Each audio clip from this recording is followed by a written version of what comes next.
Good morning, everyone, and welcome to this joint press briefing on oil and gas for the Ministry of Energy and Mineral Development, the Petroleum Authority of Uganda, and the Uganda National Oil Company.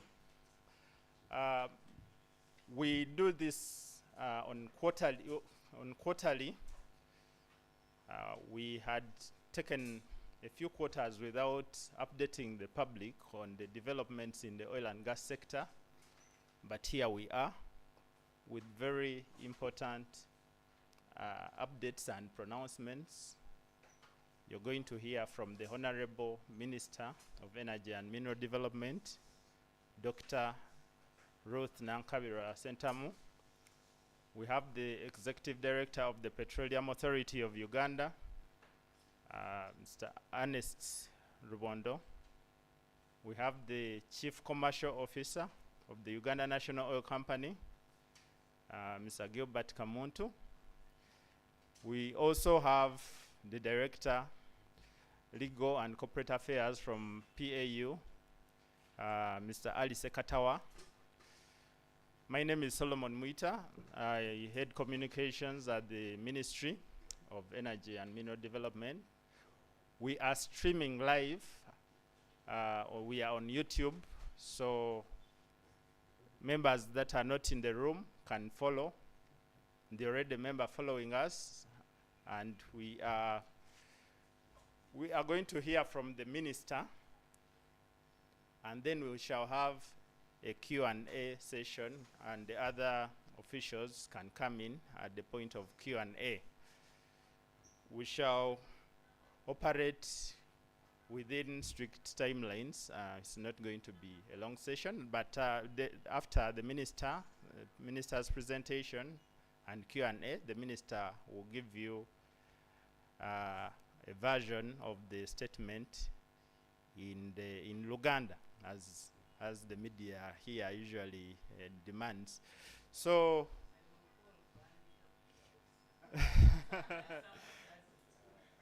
so we want to get started. Susan, you can give us a quick prayer, and then we'll invite the minister to make the statement. Thank you very much.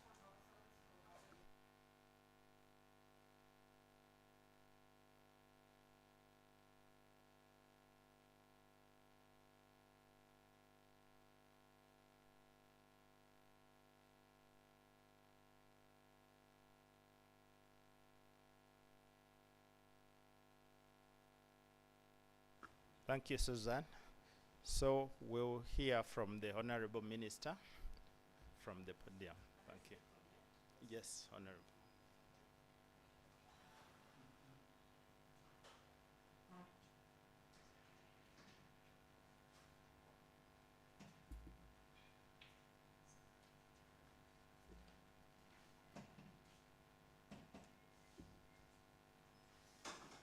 Whose microphones are those? Okay. Thank you very much, Solomon, my colleagues from the ministry and the agencies that we work with, and my colleagues from the Fourth Estate. Good morning to you all. I want to begin by congratulating you for having survived the 2022, and I wish you a very prosperous 2023. I welcome you to this very important interaction, and I will make sure that I try to summarize. My communication covers more than one quarter, and we have achieved a lot. So I tried to condense, I tried to run through the most critical achievements and challenges, but I found out that there are quite a number of pages, but let me try to run through, and I think this statement will be distributed because it has critical information which you can run for more than a day.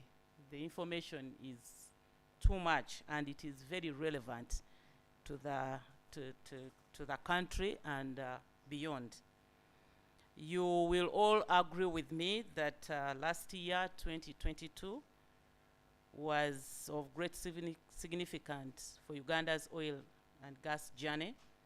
And as the world was recovering from COVID-19, Uganda made significant strides towards achieving commercial production, commonly referred to as our first oil. Critical among those was the announcement of the final investment decision, FID, for Uganda's oil and gas projects, which took place on 1st of February 2022 at Kololo. And this unlocked the inflow of 15 billion US dollars into our country's economy. And the milestone is unprecedented and undoubtedly the largest project in terms of value in the country and the East African region. And it has opened the way to activity and investment in the country. My ministry, together with Petroleum Authority of Uganda and the Uganda National Oil Company, are therefore glad to provide periodical updates on the status of petroleum activities in the country through this media briefing. On the milestones for 2022 and the outlook for 2023, the upstream and midstream petroleum activities and operations in the country are being undertaken as follows. 1, Oranto Petroleum Limited and Arma Energy Uganda Limited are licensed to undertake petroleum exploration. We are still going on with exploration and we will continue until our resources are exhausted. Total Energies, E&P Uganda and Sinoco Uganda Limited and Uganda National Oil Company are licensed to prepare the already discovered oil fields for petroleum production operations. 3, on the other hand, the East African Crude Oil Pipeline Limited, this is a company, and the Albertine Graphene Energy Consortium are developing and they will manage the infrastructure to commercialize Uganda's oil and gas resources and the ECOP and refinery. The East African Crude Oil Pipeline Company Limited is in charge of the pipeline, the East African Crude Oil Pipeline. And the Albertine Graphene Energy Consortium is the one handling the development of the refinery.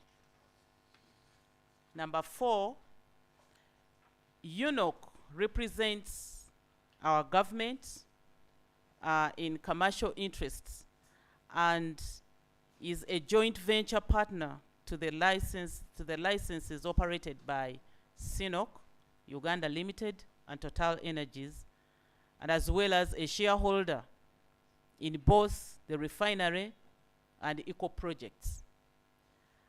In addition, the licensed oil companies, there are about 175 contractors and subcontractors, and to those licensed companies. And these include some of the world's biggest and most well-established engineering companies with significant capital and enormous experience. Some have now established 4 operational offices here in Uganda and facilities in the country. On Uganda's petroleum resources, Uganda is now one of the most established petroleum provinces in the world, with an estimated volume of 6.5 billion barrels, with 1.4 billion barrels recoverable, out of which 1.04 billion barrels are classified as reserves, and recoverable gas resources are estimated at 500 billion cubic feet. To increase the country's oil and gas resources, the Directorate of Petroleum in the Ministry of Energy and Mineral Development continues to conduct geological mapping and geophysical surveys in the Moroto-Kadam Basin. This is in Karamoja. And the surveys in Uganda's northeastern and eastern districts of Moroto, Napak, Nakapiripirit, Katakwi, Bukedea, Kapchorwa, Bulambuli, and Ikumi, which covers a total of surface area of 5,672 square kilometers.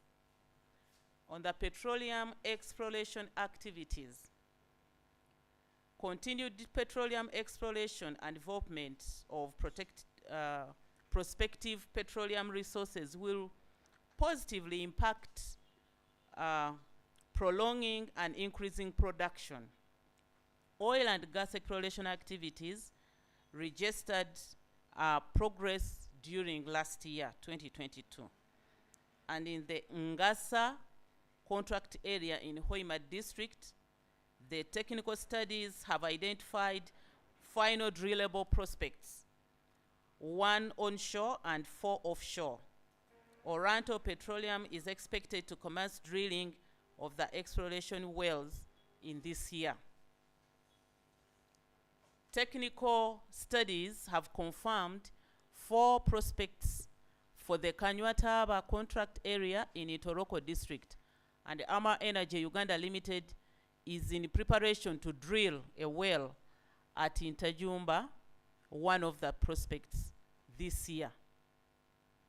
On petroleum licensing, through the Ministry of Energy and Mineral Development, the government is preparing to execute production sharing agreements with UNOC and DGR Global, and the 2 successful companies from the second licensing round that commenced in May 2019. Exploration licenses will soon be issued to UNOC. UNOC is going to develop Kasurubani block, which is 1,285 square kilometers, and DGR Global will develop Utranco block, which covers 637 square kilometers. 6 oil companies applied for pre-qualification for the 5 blocks on offer, and 4 were shortlisted. The ministry also plans to announce a 3rd licensing round during the East African Petroleum Conference and Exhibition, which is scheduled to take place in May this year, 2023, in Kampala. On the development and the production of the discovered resources, this development and production of the discovered oil and gas resources in Uganda is undertaken through the Tilenga and Kingfisher projects. This is what we have been talking about all along. And the 7 fields in Tilenga project are expected to have a peak production of 190,000 barrels a day, whereas the Kingfisher field will have a plateau of 40,000 barrels per day at first oil. 3 other oil fields from the Kaisotonya area are planned to come on stream 5 years after first oil. These fields, which will come on stream later, will contribute to maintaining peak production over a long period and enable a gentle decline on oil production.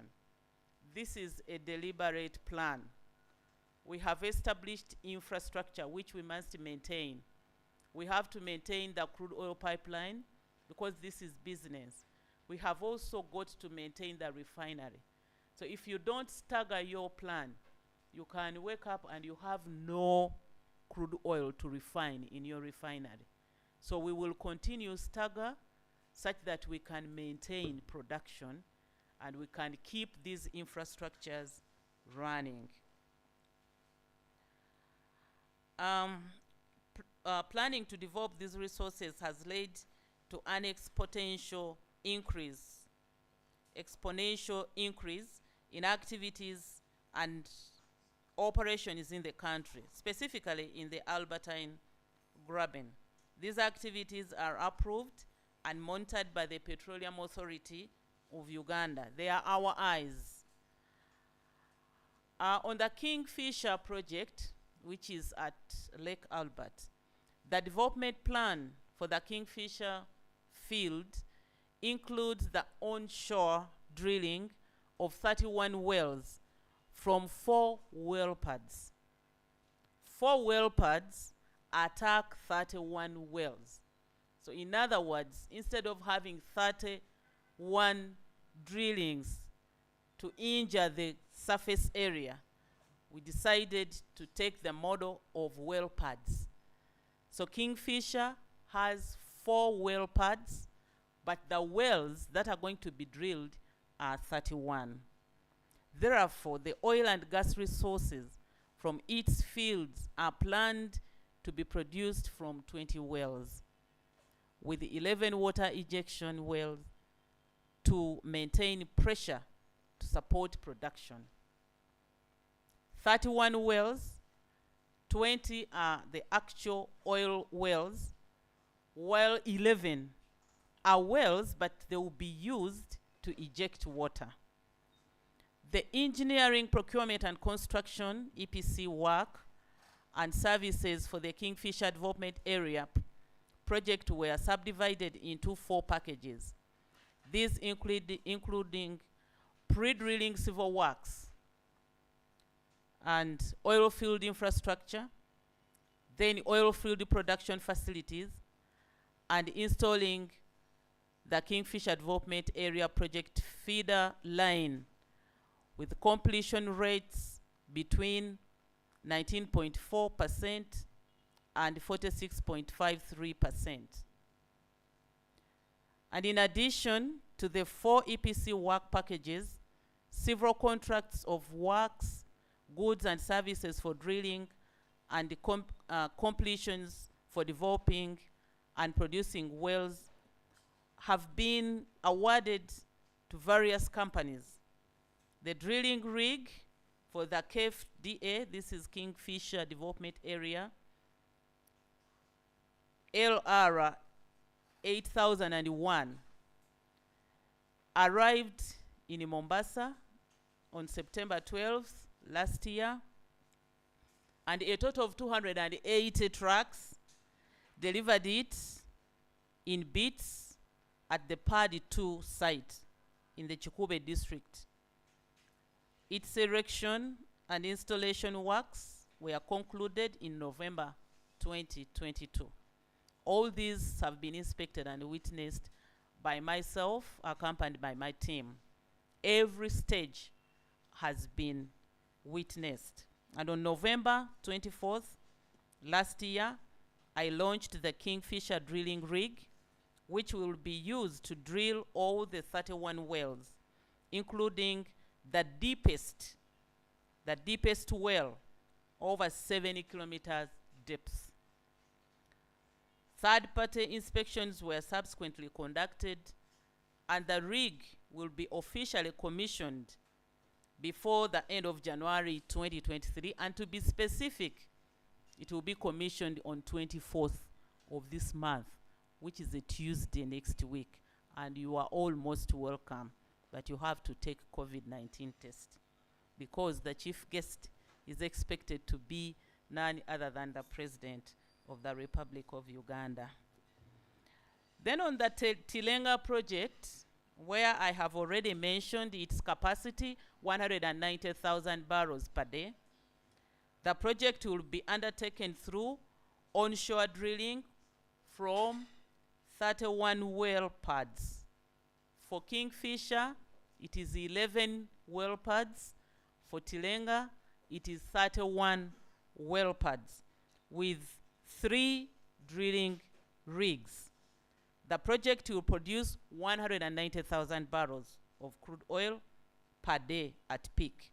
And the project area covers parts of the districts of Bulisa, Noya, north and south of the Victoria Nile.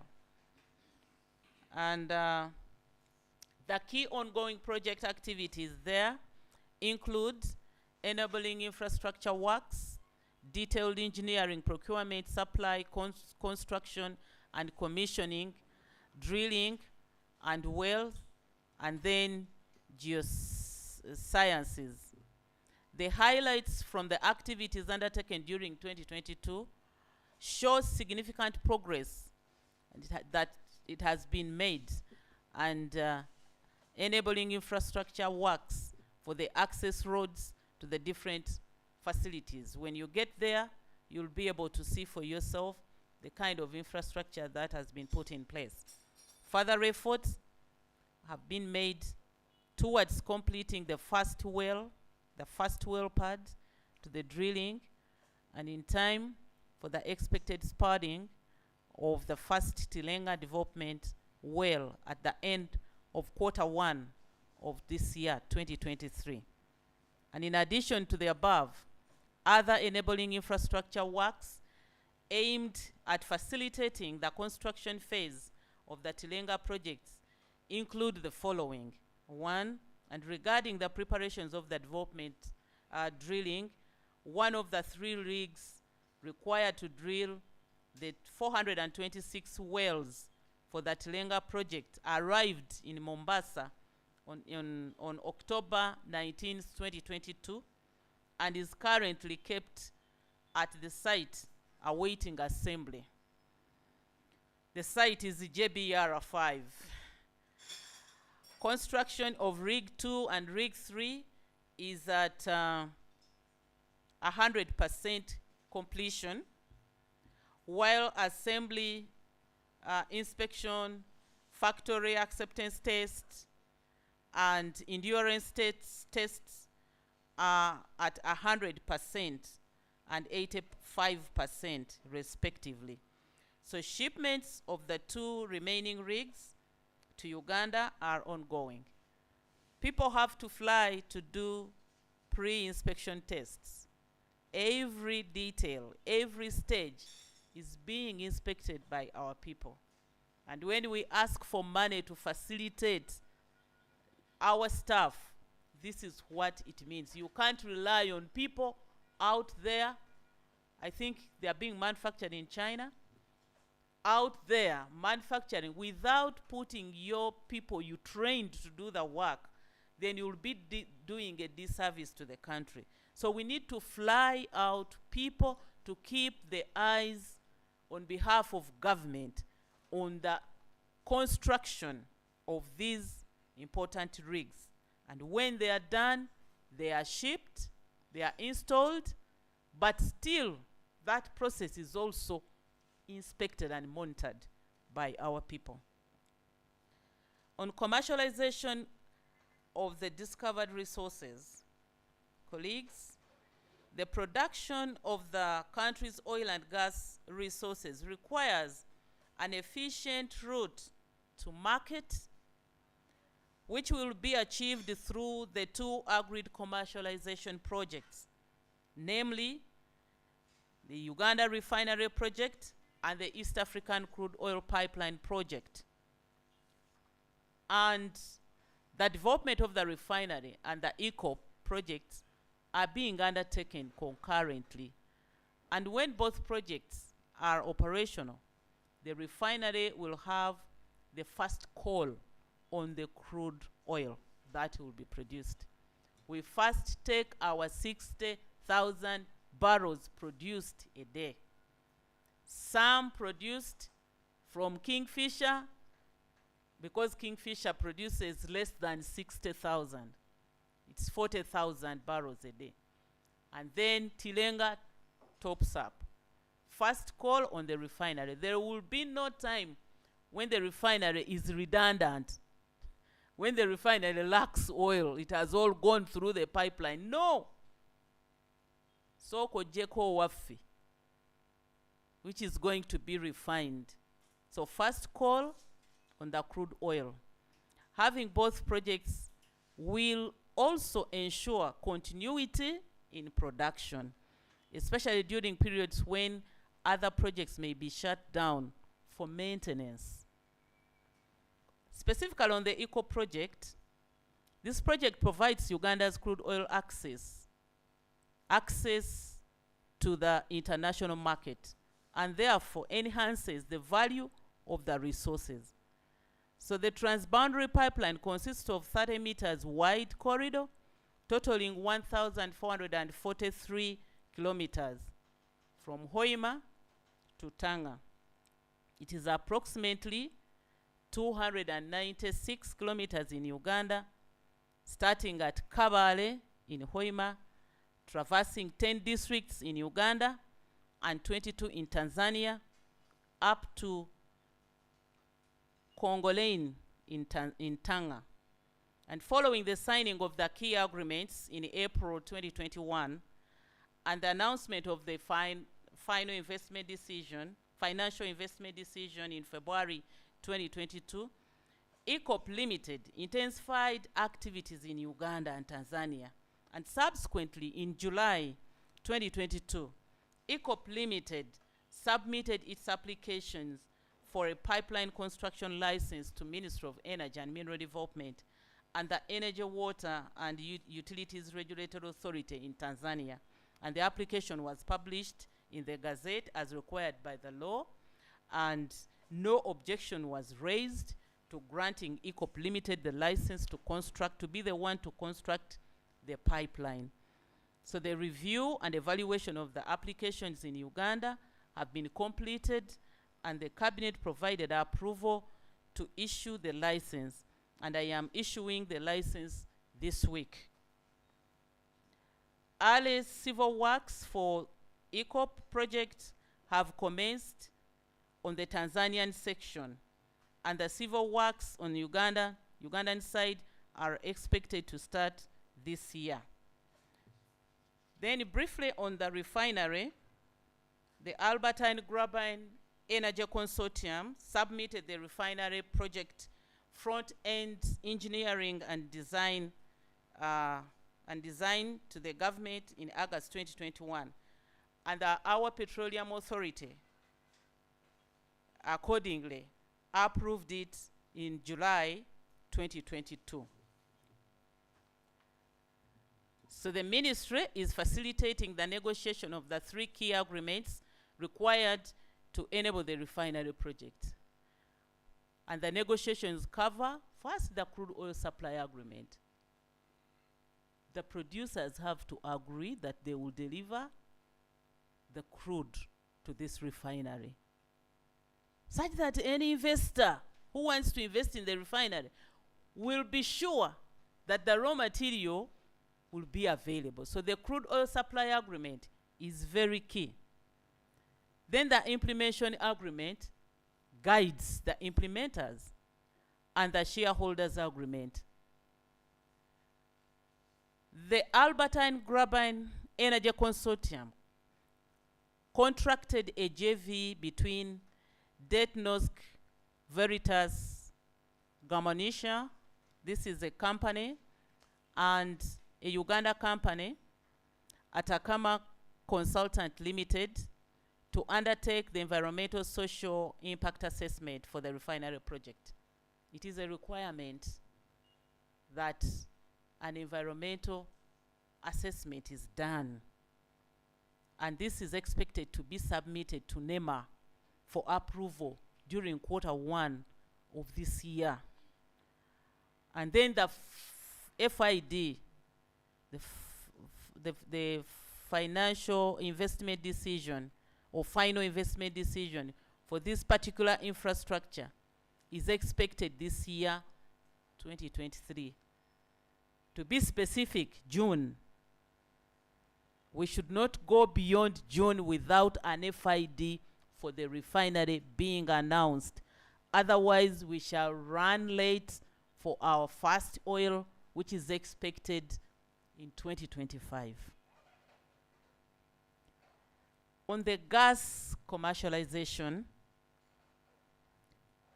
oil treatment during production will generate associated gas that will be first utilized to satisfy the requirements for the facilities, such as heating. You heard that the pipeline needs to be heated because our oil is thick. Without heating, transmission will be difficult. So the gas will be utilized to heat this infrastructure. And also, we will need power. We will need electricity, which we can generate from the gas. And for the normal oil production activities, as a matter of priority. So the government required the upstream licensees to conduct studies to determine the optimal utilization of any excess associated gas, which will be realized after meeting these requirements of heating and generating power. What else can we use from this gas? We have quite a lot. So the studies recommended LPG, liquefied petroleum gas, from this excess associated gas. And the recovered LPG will be utilized to meet local and regional demand. You remember we started distributing gas cylinders here because we want people to turn from using firewood and charcoal in cooking to at least using LPG. Although LPG is not that very clean, but it's better. It can save our forests. So we expect LPG from upstream, and we will definitely utilize it to help us in cooking. Therefore, the Tilenga and Kingfisher and the refinery projects are projected to produce about 330,000 tons per year of LPG at peak. This aligns well with the energy transition plan for the country, where we seek to minimize usage of biomass, like I have explained. And CNOOC Uganda has submitted designs for the utilization of excess gas, which includes the development of 31.1 megawatt gas to power. And this plant will produce power for the central processing facility, as well as export excess power to the grid via a 46-kilometer high voltage transmission line to cover the substation and the production of LPG. There is a network, an infrastructure which we are establishing. We need a substation, we need the transmission lines, because the power that will be generated has to be uploaded on the national grid. The LPG is highly versatile energy source and can be used in a wide range of applications such as water and space heating, cooking, and alternative transport fuel. So the Kingfisher development area will produce 20,000 metric tons of LPG per year. With Tilenga, while Tilenga will produce 80,000 metric tons per year. So the refinery, when operational, will produce over 225,000 metric tons of liquefied petroleum gas. This will go a long way in supporting government efforts to fight deforestation by providing a reliable substitute for charcoal and firewood. Let everybody hear this, including Europe.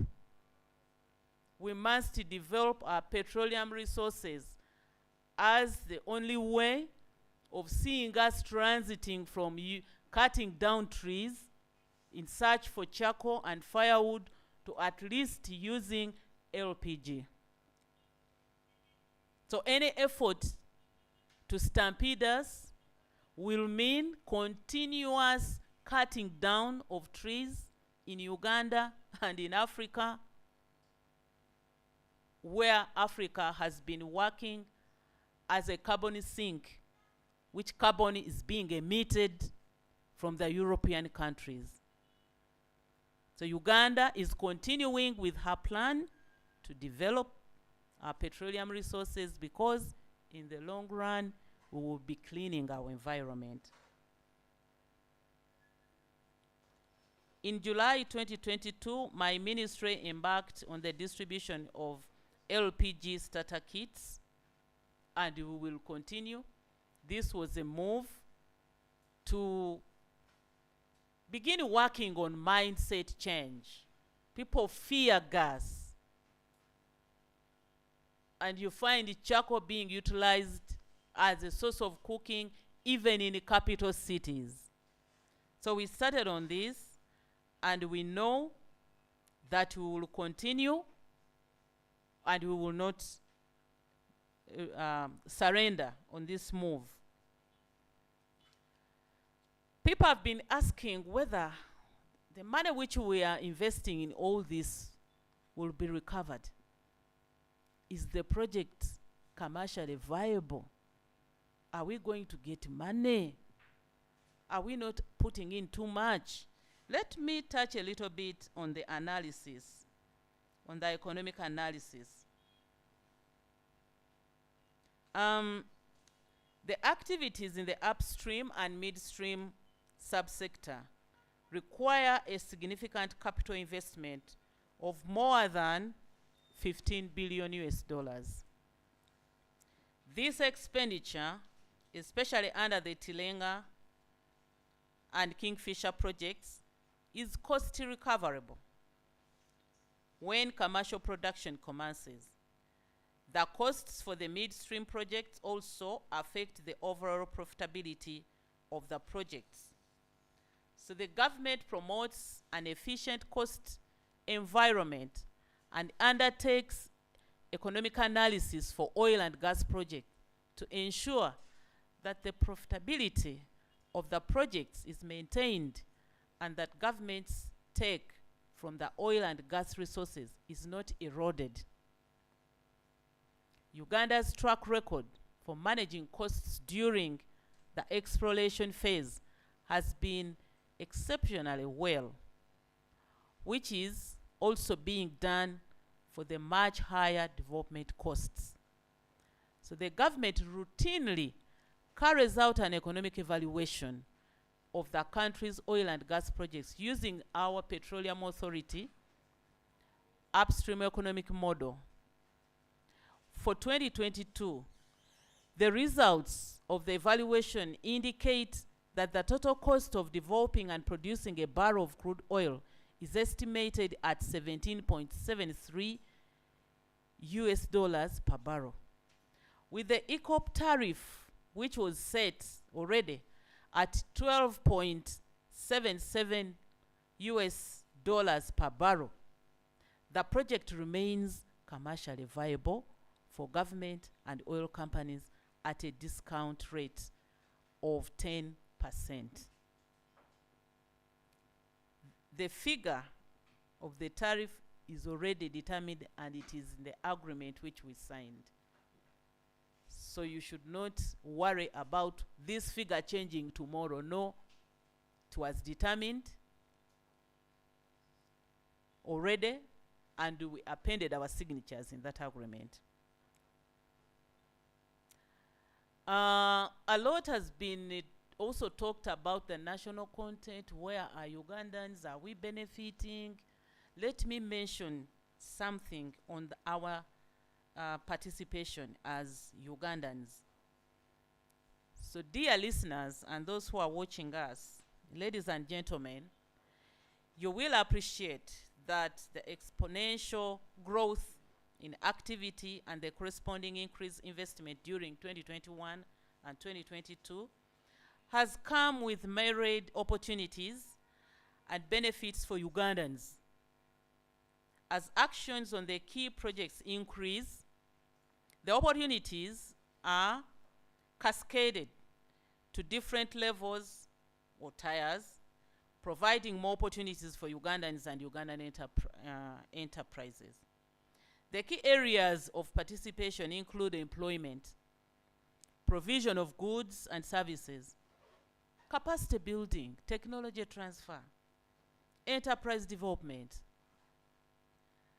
And in terms of employment, by November 2022, 6,233 people were employed within the sector, and of which 5,875, representing 94%, were Ugandans. The licenses directly employed 506 people, which is 70% of whom are Ugandans, while their contractors and subcontractors employed 5,647 people, equivalent 97%, out of whom were Ugandans. Compared to the estimated number of jobs, this is slightly less than half of what is expected. So similarly, by the end of 2022, the National Oil and Gas Talent Register, POW, established in February 2019, had registered 7,695 registered talents and 117 employers. And in 2022 alone, 1,750 registered on the National Oil and Gas Talent Register, representing 23% of the total number of talents registered since the platform was launched. A total of 373 jobs were posted on the system by different employers. Regarding the utilization of Ugandan goods and services, the cumulative value of the 206 Tier 1 contracts reviewed after the launch of the project in April 2021 stood at close of $6.9 billion at the end of 2022. Ugandan companies made $1.7 billion through direct Tier 1 contracting, and $958.4 million and Tier 2 subcontractors from international companies, which is the equivalent to $746.1 million. Close to 700 Tier 2 contractors are actively participating in the ongoing activities. These are huge amounts of money I'm talking about, not in UGX, but in dollars and United States dollars. The foreign companies awarded contracts at Tier 1 and Tier 2 levels are expected to subcontract. So more Ugandans or Ugandan companies at lower levels are targeting. As you go down, the lower you go, the more opportunities for Ugandan companies to take these contracts, because they are still building capacity. And we are in this project for the first time. But by the time we finish, we exhaust the first production, I am sure we will be having Ugandan companies which will have experience to even take on bigger contracts at the neighborhood or even within the country in the next production areas that we will be developing. The Petroleum Authority of Uganda continues to use the National Supplier Database to monitor the utilization of Ugandan goods and services in the sector. Only companies registered on the National Supplier Database are eligible to supply goods and services to the industry. Some companies are not aware of this. They complain. They don't know that you need to first register. So it is important that we emphasize this point so that you are not left out because of your ignorance. So if you want to benefit, register at the National Supplier Database. Since its establishment in 2017, 2,350 have been qualified and registered on the platform, and up to 513 in 2017. Out of these, 1,827 are Ugandan entities, while 523 are foreign companies. Foreign companies come in the country and we tell them the procedure, and they go ahead and register.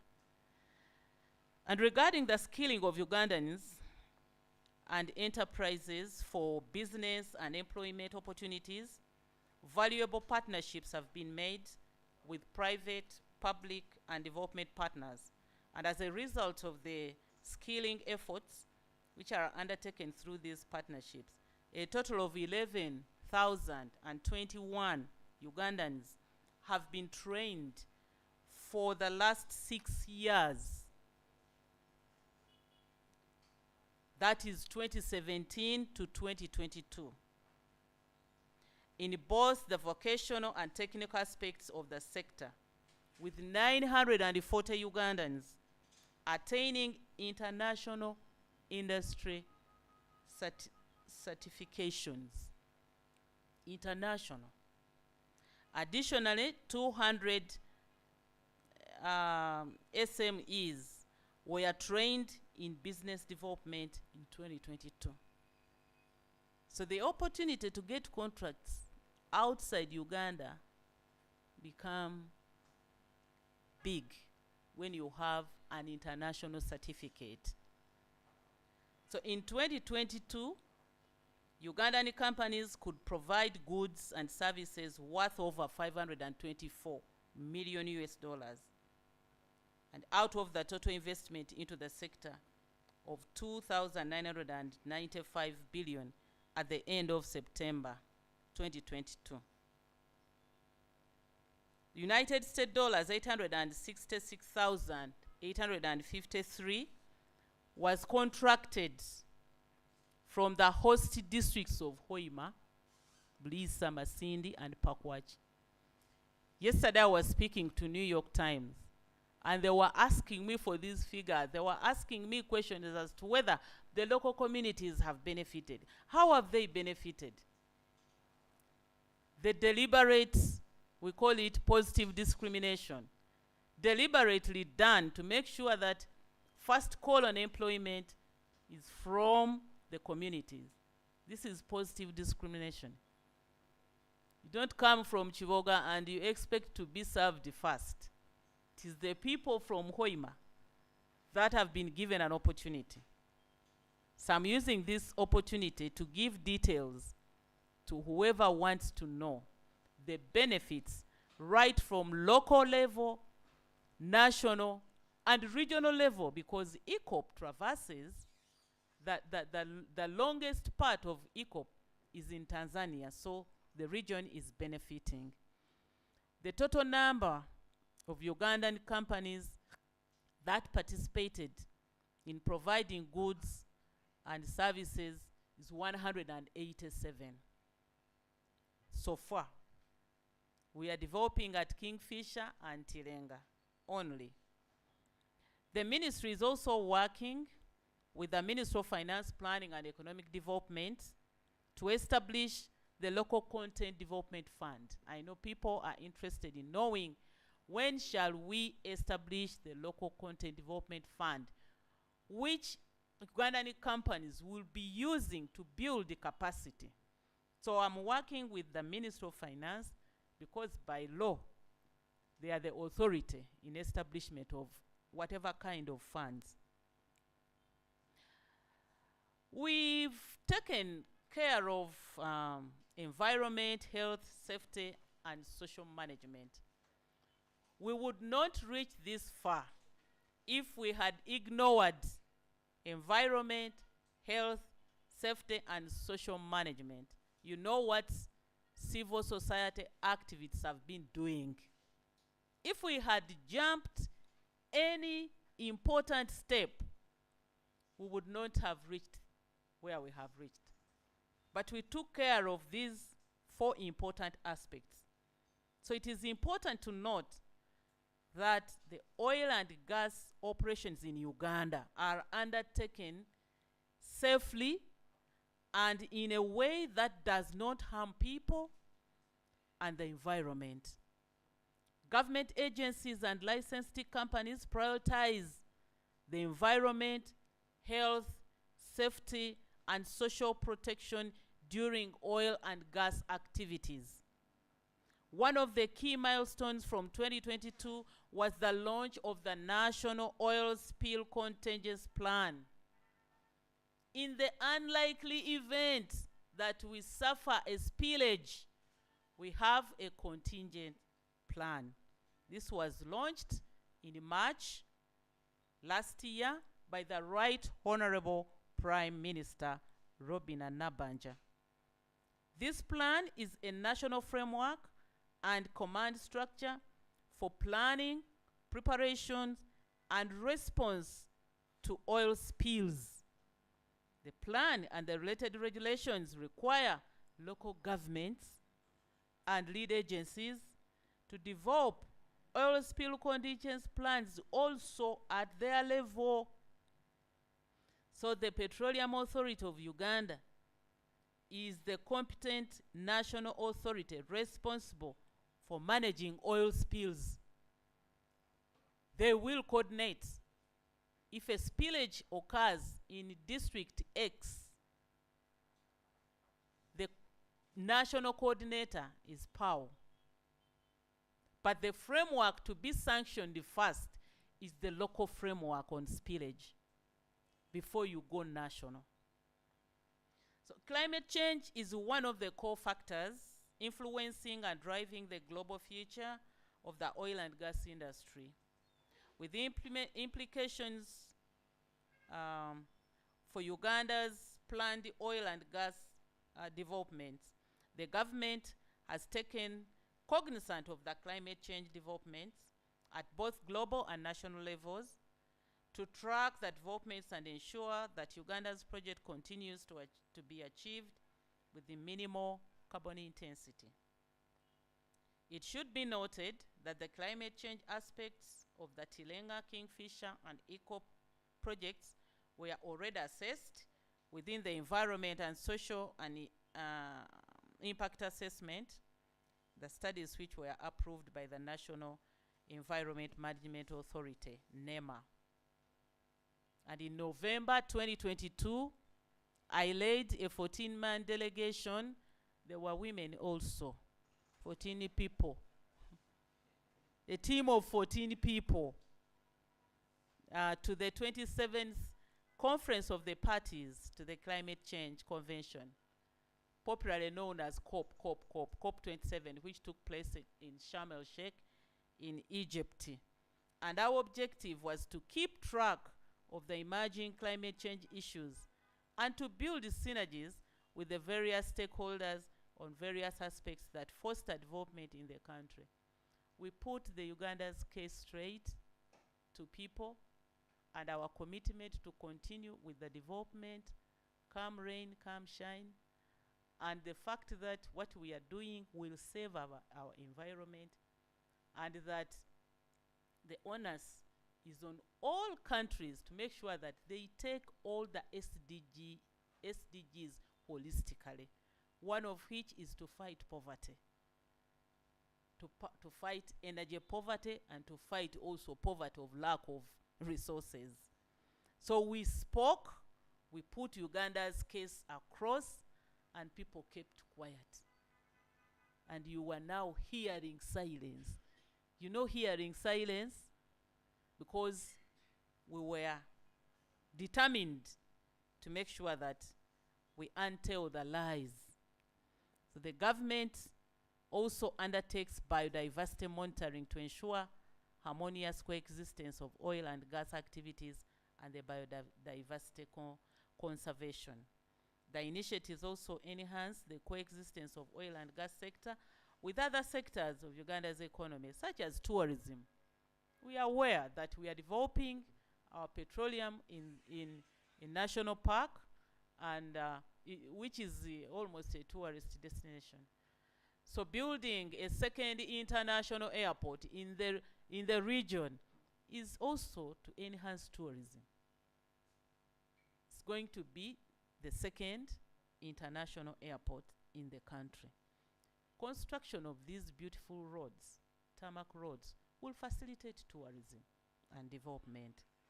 So the process of acquiring land for the projects progressed considerably well, and it involves resettling of affected people and compensating them and implementing livelihood restoration programs. I have interacted with people, majority of them, many of them are actually happy. Some few are complaining because of the delay in payment, not because they are being disturbed. You know, when are you giving us the money? Those are the complaints. But we are telling them, sorry, we were disturbed by COVID-19. We couldn't do the assessment in good time. But we shall even compensate on the delay. We will put in an amount for the inconvenience caused through the delay of payment. And some of us were wishing that we were in such regions to partake of the packages. You heard that we had activism against us. I don't want to spend time to talk about it, but we've been consistent. And I want to pause here and thank you, the media fraternity, because you did it for us. The statements were outlaid out there. We made corrections. You worked with us. And I can say that we are on top of the game. We are progressing very well. And I was able to interface with some of the MPs that were part of the EU resolution, and they were apologetic and they needed to be understood. But I was insisting that I'm the one who needed most to be understood. So I must thank you so much, all of you, members of the Fourth Estate, for the job that you did. But we are keeping our eyes on such people because their intentions are big, and we cannot close our eyes. We will always come out and explain. I want to use this opportunity to announce the East African Petroleum Conference and Exhibition that is going to take place this year in May, Kampala Serena Hotel. We will use this to showcase Uganda's potential. We will use this to interact, interface, and learn from our peers in the region. And I want to call upon Ugandans to come and see the exhibitions, the issues that I've been talking about. The Ugandan people that we have trained, they will all exhibit what they have gained. And I want to use this opportunity to request you to save the month of May this year in Kampala. Finally, I wish to emphasize that Uganda remains committed to developing its oil and gas resources for the economic benefit of all Ugandans. And our target for first oil still remains 2025. We cannot shorten it, but we will make sure that we maintain the roadmap. Thank you so much for listening to me. It has been a long statement. You can read it again and again so that you understand the development so far in the last 2-3 quarters and what we are planning going forward for God and my country. Thank you very much. Can the statement be distributed? Because the figures, I talked about so many figures and I don't want to be called to clarify which figure I talked about. So let the statement be distributed.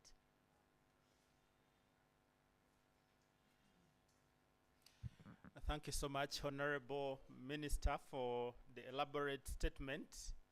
And we have already circulated both the printed statement and the electronic version of the statement to our members of the media fraternity.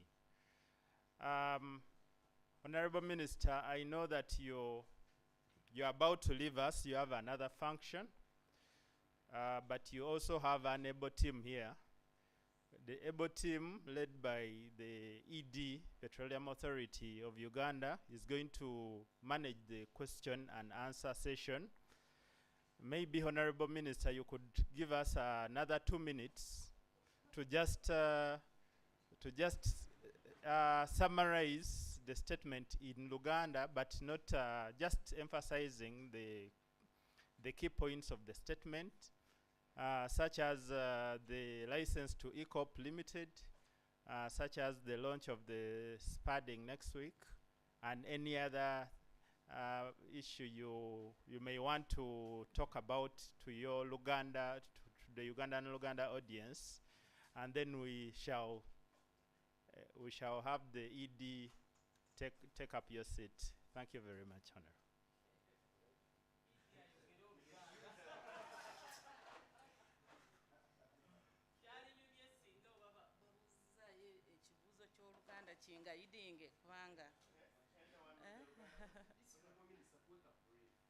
Okay.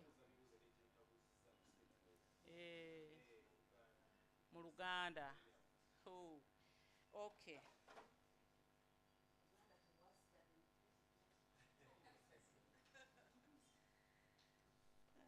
Okay, kati abatuwuliriza n'abatulaba tuludde nga ministry nga tetubabuulira ebigenda mu maaso mu nkulaakulanya yaffe gye tulimu ey'okulaba nti tusima amafuta ate amafuta tugeesunga ffenna n'olwekyo olwaleero nkozesezza omukisa guno okusooka okubayozaayoza okuyita mu mwaka 2022 ate n'okubaagaliza omwaka guno ogwa 2023 omwaka ogw'emirembe n'obutebenkevu awamu n'obukozi.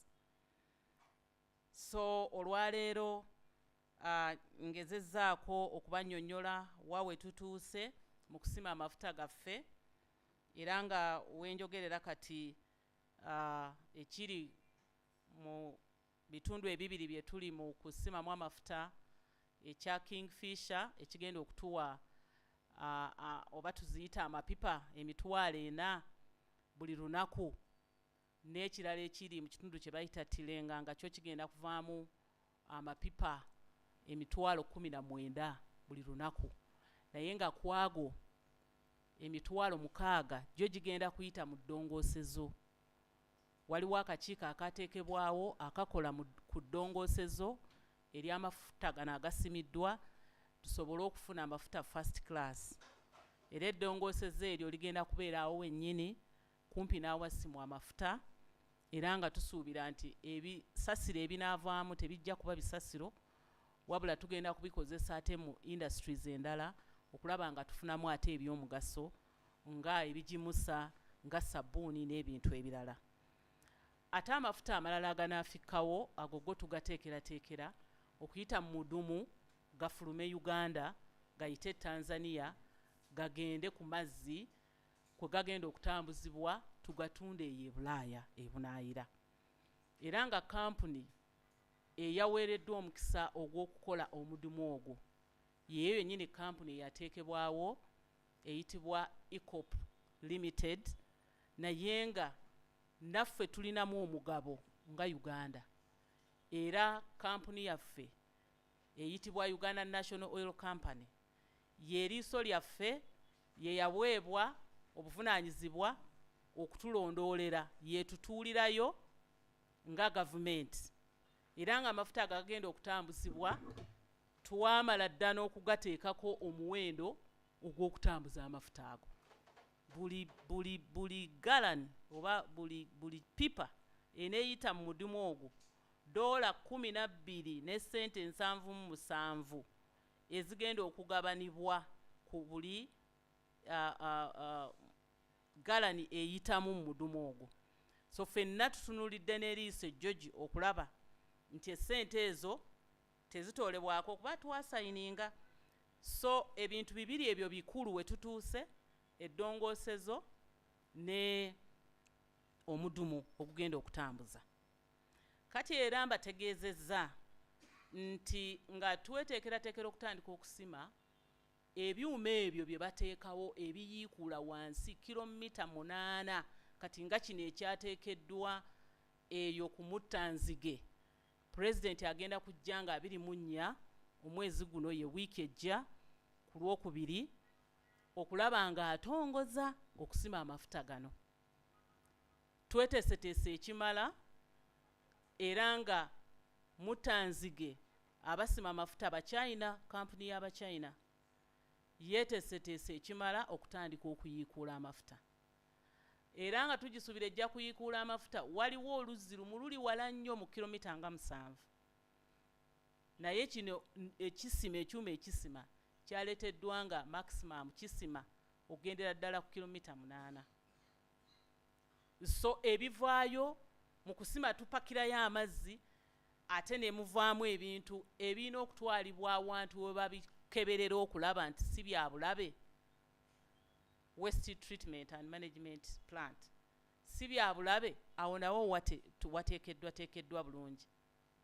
Era nga abaana baffe ekitongole kyaffe ekya UPDF kyekikoze omulimu ogwo ekya National Enterprise Corporation. So tweteeseteese. Kyokka ate ye eritirenga kubanga yo neneko yejja kwetaaga rigs oba ebyo ebiyiikuula 3 biramba. Naye biri mu kukolebwa. Ekimu ku byo kyatuuse Mombasa kyatuuka mu mwezi gwe-10. Era tusuubira bigenda kutambuzibwa. Twetaagira ddala no trucks eziwerako, ebimotoka ebiwerako okuleeta ebintu ebyuma ebyo okubiteekawo. Naye nga kisoboka kubanga wano ku Muttanzige ebimotoka ebiwerera ddala 228 bye byasomba ebyuma ebyo. Njagala era okubakakasa nti ebyuma ebyo gye bikolebwa tusindikayo abaana bammwe abakugu abatendekebwa obulungi ne batunuulira ebigenda mu maaso. Tetwagala kutuwa bicyupuli. Ebyuma ebyo babikolera China. Abachina yensi etunuuliddwa nga ekyasinze okukola ebyuma ebiyiikuula amafuta. Kyokka nga tukyali awo njagala kubazzaamu amaanyi n'essuubi nti tukyanoonyereza. Zino enzizi ezisimwa si ze zisembyeyo. Era ne kampuni yaffe ya Uganda National Oil Company nayo yaweereddwa license okubanga nayo kaakati ssebo egenda okwetaba mu abo abagenda okunoonyereza n'okutandika oba oli awo mu maaso awo okuyiikuula amafuta gano. Naye nga bakiikirira ffe. Naye baddembe okufuna bannaabwe be beekwata nabo mu joint venture okulaba nga basima amafuta. So tukyayongera okuwa licenses. Era nga tusuubira okufuna ensimbi ezigenda okutuyamba okukola ku nguudo, okukola ku kutambuza amasannyalaze. Ebyo nga bikyali awo mu kusima amafuta gano tusuubiramu gas agenda okuvaamu. Mu kugalongoosa tusuubira gas agenda okuvaamu mungi ddala emitwalo egisukka 25. Mungi ddala. Gas oyo nno agenda okutuyamba. Ekisooka amafuta gaffe makwafu. Omudumu guno gwetaaga okubugumyamuko. Bw'obugumya omudumu amafuta gano agabadde gakutte agayiringitira mu mudumu ogwo geetaggulula ne gatambula bulungi. Ate era n'ebikolebwa ku masayiti gano byetaaga amasannyalaze.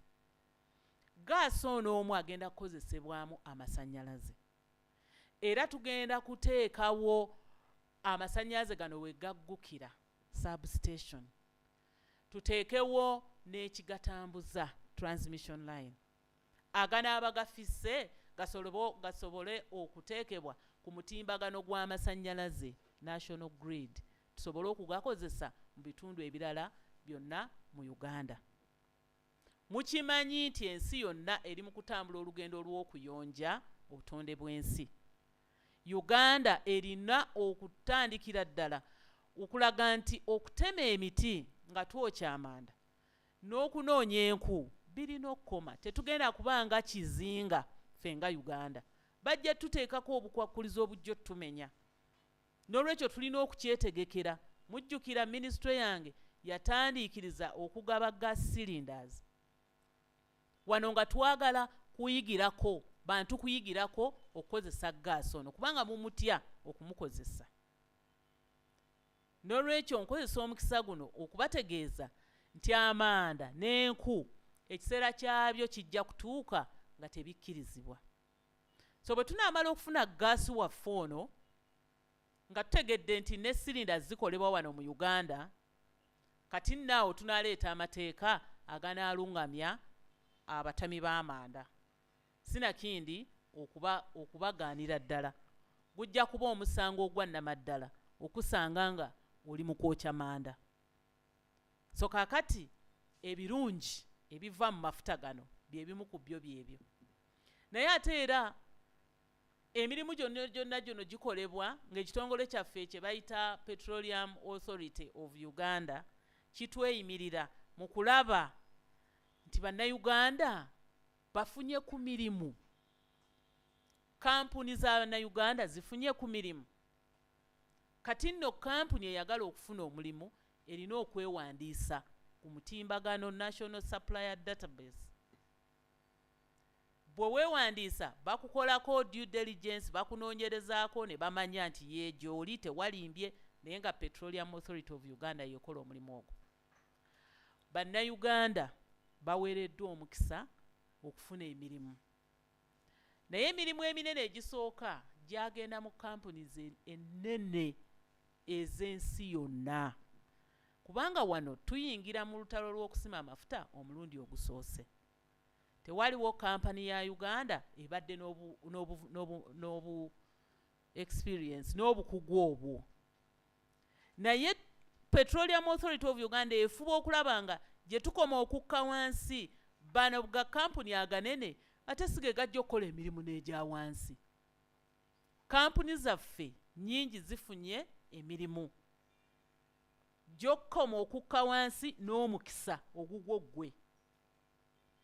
Era enkumi n'enkumi z'Abannayuganda bali eyo bafunye emirimu, ate batendekeddwa mu nsonga z'amafuta, mu nsonga z'okuyunga ebyuma, mu nsonga za batendekeddwa ne bafuna amabaluwa ag'ensi yonna, international certificates, nti ne bw'onoogenda e Congo, ne bw'onoogenda e South Sudan, ne bw'onoogenda e Kenya, ne bw'onoogenda ebweru wa Uganda, ebbaluwa yeeyo n'ogiwanika bagenda kugiraba nti baluwa ya muwendo. So bannayuganda bafunye emirimu. Twongedde okuteeka ensimbi mu kusima amafuta kubanga ekibalo kyakolebwa nti mulimu ssente, era abo abaagala tusigale nga tuli baddu nga tubeegayirira tusabiriza, abo babadde beekiise nnyo mu kkubo lyaffe ery'okusima amafuta bwe tugenda kwonoona obutonde bw'ensi, ng'ate amafuta ge tukozesa wano mu Uganda mu bidduka nago gaasimwa busimwa, ensi ezo ne zifuna ssente ne zikulaakulana, ffe ne tugenda tubeegayirire ate batuyambe. N'olwekyo okwo kye kimu ku kusoomooza kwe tubaddeko, naye tukulinnye ku mutwe kubanga tutaddewo enteekateeka ennungi ng'ekitongole kyaffe ekya NEMA kitutunuulira okulaba nti tetuwonoona butonde bwansi era tetugenda kwonoona butonde bwansi. So mmaliriza nga mbakubiriza okwongera okutusabira n'okutulungamya kubanga roadmap yaffe oba olugendo lwaffe olw'okulaba ku mafuta lukyali olwo lwennyini olwa 2025. Tusuubira nti eddongoosezo nalyo lijja kuggwa amangu ddala nga amafuta gatandise okusimibwa. Eddongoosezo lyo lijja kujja mu mwaka ogwo oguddako. Tufuba okulaba nti tumaliriza okulangirira okusembayo ku ddongoosezo ly'amafuta mu mwaka guno ogwa Juni, mu mwezi gwa Juni, we tujja okuwulira nga bamusigansimbi beewaayo nga bawera nga bwe mwabalaba nga bawera ekkololo tibagenda kuteeka ssente mu kusima amafuta, era okuwera okwo tukusuubira mu mwezi ogw'omukaaga omwaka guno nti bajja kuleeta ensimbi okusobola okuzimba eddongoosezo kubanga design zonna zaggwa era Petroleum Authority of Uganda neekebera bulungi ti designs ezo amafuta gajja kusobola okulongoosebwa. So mbakubiriza okwongera mu maaso okutuwagira, mubeere patriotic, mubeere ba mwoyo gwa ggwanga, tewali agenda kutukwatirako abatatwagala gye bali, abatayagala tukule, abaagala tubafukaamire batuwe ssente, abaagala batuwole ku ssente eziri expensive, bonna tebayinza kuba basanyufu nga Uganda eyitimuka bweti. Mu bimpimpi kyekyo kyembalaze tukyakola exploration ne Karamojja tulinayo essuubi nti eri amafuta agagenda okuzuulibwayo kubanga tulaba ensulo ezireeta waggulu the spillage ey'amafuta eyo Moroto Kadama. Tujja kutalaaga Katakwi, tukyakola exploration era tujja kwongera okuwa licenses companies endala nnyingi zisobole okusima amafuta gaffe. Mwebale nnyo, mwebale eddala.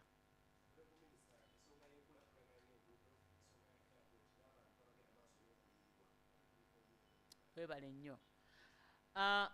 Nga bwe mbagambye amafuta gano gasimwa mu bitundu omulimu abantu. Kitegeeza abantu bataataaganyizibwa. Naye era n'enguudo ze tulaba n'ebibuga ebikulaakulanye bye tulaba tebyali mu malungu oba oli awo. Waalingawo abantu be baateekerateekeranga ne babagambye eno siraamu katugijjewo tuzimbe ekibuga ekinene. So naffe eno mu kitundu omusimwa amafuta abantu baataataaganyizibwa, abantu baasengula ebijja naye twabasasula. Ekizibu kibadde nti waliwo okulwawoko olw'ekirwadde kino ekya kisenyiga ekikambwe kubanga baatugamba beera wooli tonsemberera tonkwatako.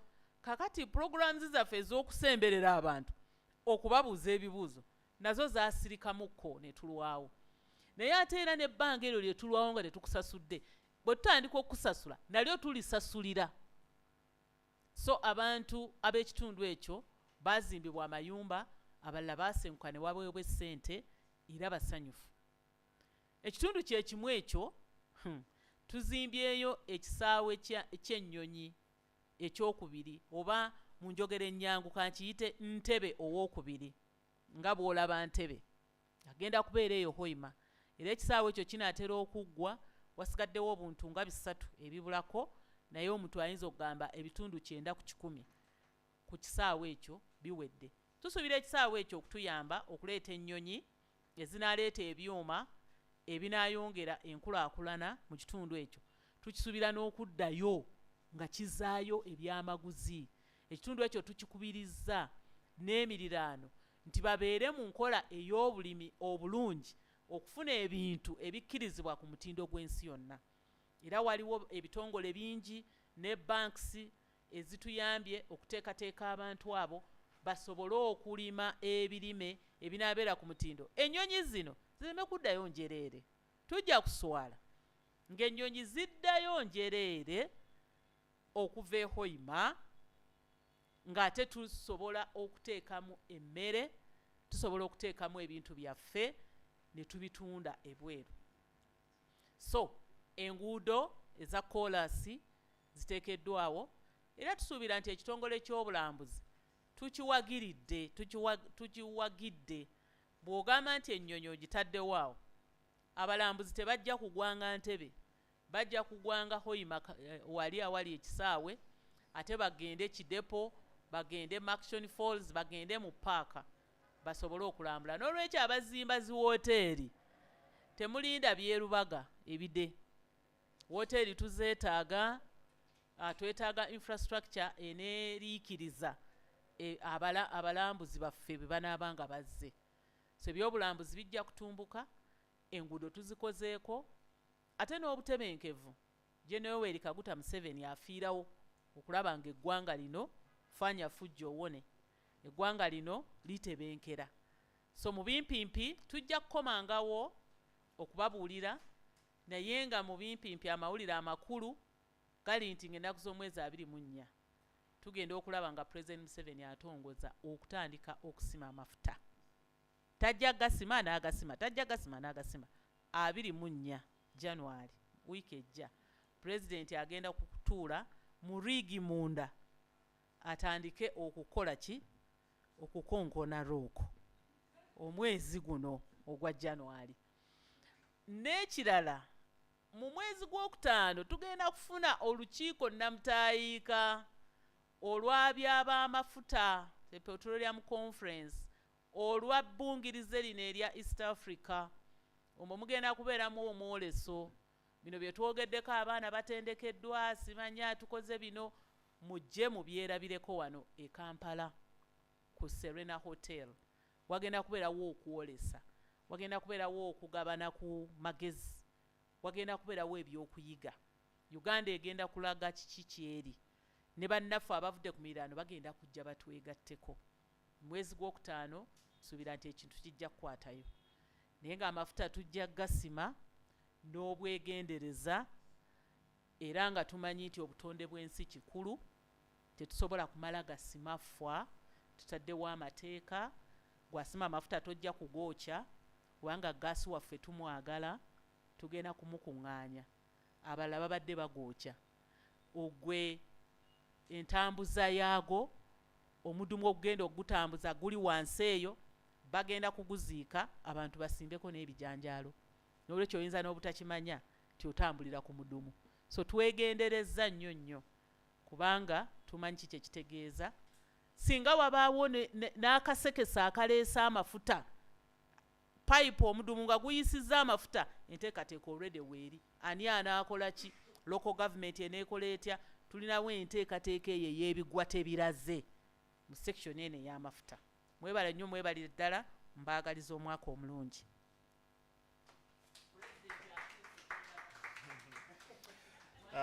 Tweyanziza nnyo Honorable Minister.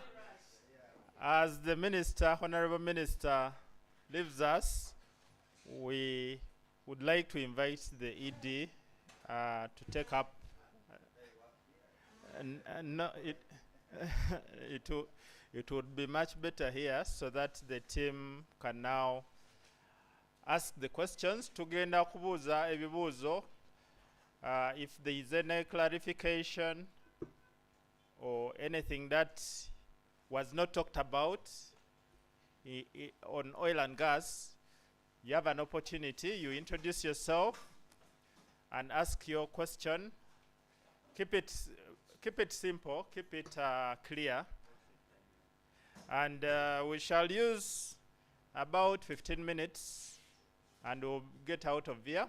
Or you're going to have breakfast. We have prepared for the team because it's an early morning event. So we can get started.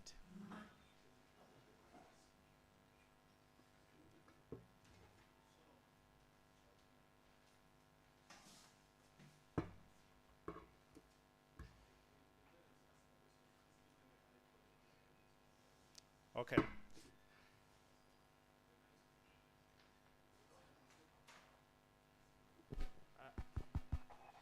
For members near on the tables, you can use the microphone next to you. Otherwise, we can move around the mic. Okay. Mr. Jambo, proceed. My name is Fred Ojambo. I work for Bloomberg. What is the likelihood that EACOP will be used by neighboring countries with the potential for oil discoveries like neighboring Congo? 2, is there any likelihood that the resource across Lake Albert is shared by the two countries? And if so, are there any talks in that regard? Thank you. Thank you, Ojambo. Let's get yes. My friend from Monitor. Thank you for today. I'm Paul Murungi from the Daily Monitor, and I do work also for the NTV business desk. My question first is give us an update on the industrial area, the Tlenga industrial area. I didn't hear that. And also the Tangi base in, I think, across the Victorian area. What's the progress at that base in terms of construction? Secondly, I'm looking at how much investment are we expecting this year when it comes to oil and gas, and which areas within the sector are likely to create investment. So thirdly, I want to know about the jobs and local content. When you look at When you look at the major companies, you said around 187 local companies are involved here, and also 6,000 workers are employed in the sector. What is the assessment of that? Is that too low? And what challenges are you facing to see more people employed in the sector, and also have more companies employed in the more Ugandan companies engaged in the sector? What challenges are you facing to have more people engaged? And thirdly, maybe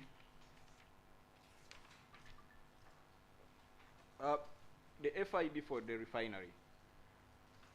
Once it is signed, the minister said that's around June. What next after the FID? Can you give us an update on that? Thank Okay. you. Thank you. Over.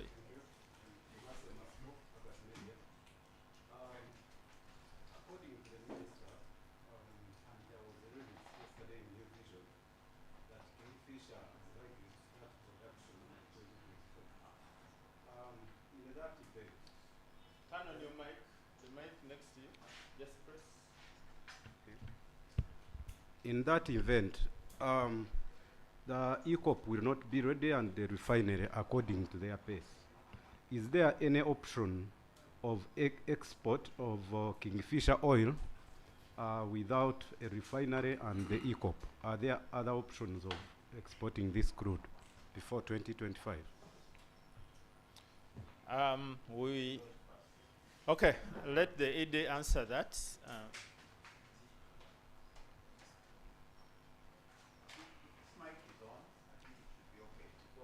Am I audible?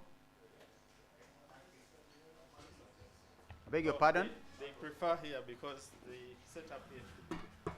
Okay, thank you. Then you should do what?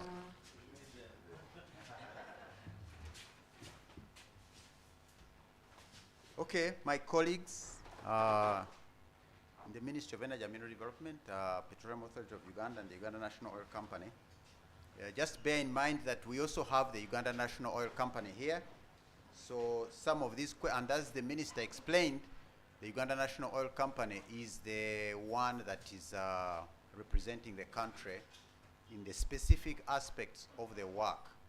So I'll be asking the representative of the National Oil Company to give us an update of what is happening in industrial area and in Tangi. And I'll also be asking the Director of Legal and Corporate Affairs to make reference of what the agreements provide for the ECOP to enable other countries to transport their crude oil in the pipeline.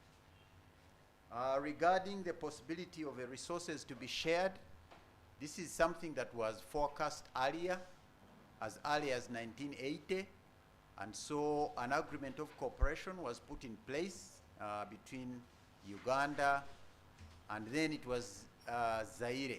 Now it is Democratic Republic of Congo. The agreement then provided for joint exploration. So there was a lot of work. We shared information during the phase of exploration before the oil fields were confirmed as being commercial. As the progress of the exploration was made and it became clear that there was a chance of finding resources, that agreement was upgraded to provide for the possibility of sharing any resources. It's probably important here to know that the aspect of sharing resources between countries is not unique to Uganda and DRC, but is everywhere in the world. Many of the oil fields in the North Sea are shared between the United Kingdom and Norway. So the agreements that are used to share resources across borders are called unitization agreements. So the agreement that had been done in 1980 was upgraded to provide for the opportunity to unitize any fields that may be found across straddling the border between Uganda and DRC. So the legal frameworks and technical frameworks of how to share any fields that will be found across the border are in place and have been endorsed by both Uganda and the Democratic Republic of Congo. It's however important to know that all the fields that have been identified so far, the ones whose production is being prepared, are all fully on the Ugandan side. So the fields that are being talked about now do not require that process of unitization, and so, and the Democratic Republic of Congo is aware of this. I recall there was actually a time when the minister who was responsible for petroleum in Congo at that time actually visited the Albertan Graben to acquaint himself of the work and so on and so on. So the relationships between Uganda and the Democratic Republic of Congo are very well, and the frameworks exist. Anytime you have an opportunity for that to occur, it will fall in the frameworks that have been agreed and in line with international best practice. As I said, the aspect of ECOP being used by other countries, I'll ask the Director Legal to come in and say that. The update on the industrial area and Tangi, the representative of the Uganda National Oil Company, will come and say this. What investments do we expect coming? I think it's important that this question is related to the investments that have been shared with the public as being expected. You will remember that the very large investments for this oil and gas sector project started in 2022. Previously, in 2021, the investments in the oil and gas sector were about $500 million. In 2022, the projected investments were $3 billion United States dollars.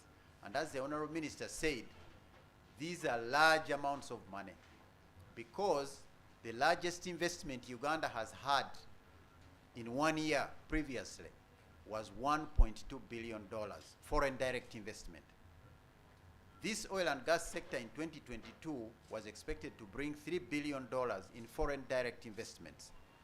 The numbers are still coming in, but it's clear that it's over $2 billion that was invested in 2022, and it may not reach 3 billion, but that's largely because the drilling that was expected to start in 2022 did not start. But as the Honorable Minister has announced, the spudding is starting next week for Kingfisher, and so we expect that those numbers should be coming on. The projections for 2023 are actually more than the projections for 2022. The projection for 2023 is $3.5 billion, and now, as you will appreciate, it has to add on these other investments that were planned for 2022, but actually either came on late or did not come on time. Employment. As the Honorable Minister indicated, there were about 6,600 people employed in the oil and gas sector in total, and out of these, over 90% were Ugandans. Now and she also indicated that this is about half the number, slightly less than half the number that we expect overall. But just bear in mind that these numbers are the direct employment. Those of you who have been with the sector will remember that there is direct employment, there is indirect employment, and there is induced employment. And the number of induced employment is 7 times more than the direct employment. So the numbers the Honorable Minister read were direct employment, about 6,000, and so far over 90% are Ugandans. And this was both in the people employed by the licensees, but also the people employed by the contractors and subcontractors that the licensees have given contracts. So the employment is going well. I don't think there is a challenge with that. You would always want more to have 100%, but as the Honorable Minister said, it's clear this sector is new in this country, and so you will appreciate that there are some professions that Ugandans are just picking on. Also contracting, I think you asked what challenges are the companies having, Ugandan companies. I think the Minister gave you the statistics of the investment that has been made this year, out of which the Ugandan companies have got about 28% at the Tier 1. I don't know whether members understood that very well. When Total and Sinopec are contracting at the beginning, those who are contracted first are called Tier 1. In other words, you contract a company to drill wells, and you will not find a Ugandan company that can drill wells. So that's a foreign company. But that foreign company is going to need transport, is going to need accommodation, is going to need what? So that goes to Tier 2, and so on. So she was saying that as you go down to Tier 2 and Tier 3, the opportunities for Ugandans increase. I think what we have seen so far at Tier 1 was about 25% Ugandans, but we expect that by the time you roll down to Tier 2 and Tier 3, we will be able to achieve the 40% target. Because remember, the target for national content in this development and production phase is 40%. And we think when we reach Tier 2 and Tier 3, that number should be achieved. Challenges, the Ugandan companies have a challenge with finance and capital because the capital in Uganda is expensive. But I think you heard the Honorable Minister saying that the Minister of Energy and Mineral Development was going to work with the Minister of Finance to try and expedite the Petroleum Fund so that the Ugandan enterprises can have lower cost capital. The other challenge, of course, is technical know-how, but that we have to accept. The sector is new, it's very highly technical, and so the Ugandan companies cannot participate in the very highly technical ones. But that has also been addressed in such a way that technology transfer is occurring mainly through joint ventures. The government has required that the Petroleum Authority oversees joint venturing, and during 2022, there were 30 joint ventures that the Petroleum Authority approved. And 12 of these joint ventures actually got work. And so we expect that the Ugandan companies will build their technical capacity as these joint ventures are implemented, in addition to the Ugandans who are working with the companies acquiring technology as they work. Final investment decision for the refinery, what next? This is a very easy question to answer because Ugandans have seen what happened after the FID for the upstream was taken. When the FID is taken, then the activities begin to roll. You see more investment, you see more work on the ground, and so on. So when the final investment decision for the refinery is taken, we will expect that we shall see the work on the ground taking shape, beginning to hire people, beginning to bring in companies, to beginning to clear the ground so that construction of the refinery is done. The good thing is that where the refinery is going to be built is very well known. The refinery is expected to occupy 5 square kilometers of the 30 square kilometer industrial park, which is the Uganda National Oil Company is running.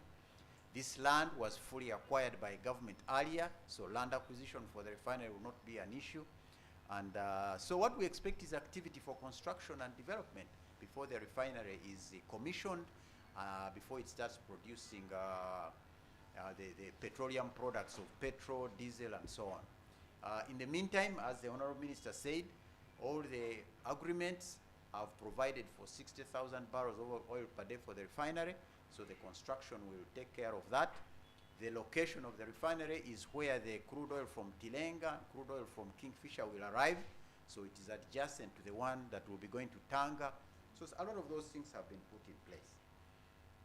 Mr. Masco, I don't recall the paper or television you work for. You, Massy Media. Argus Media. You asked that if the drilling is launched next week, but the pipeline and the refinery are not ready, is there going to be a possibility to export where is the crude oil going to go? I think that's a good question, but what you need to know is that in order to produce the volumes that are expected from Kingfisher and from Tilenga, you cannot start drilling the wells for production on the day you want to start producing. Those volumes require production from many wells. So you need to start drilling these wells early so that the day of production, when the day of production reaches, you begin to have production from the different wells. So what is happening now is that those wells are beginning to be drilled. And so the one that will be drilled next week, will be launched next week, is the first well production well. Is the first well that will produce oil in the Kingfisher field. There will be other wells in the Kingfisher field, and they will be drilled after this one that has spudded. After they've drilled the well, they can actually close it in.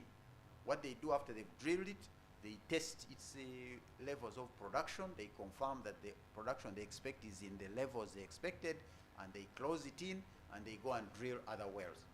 So when time to produce comes, they now open these wells which were drilled. So I hope that makes it clear for you. So you don't have a challenge of crude oil being available when you have nowhere to put it. No.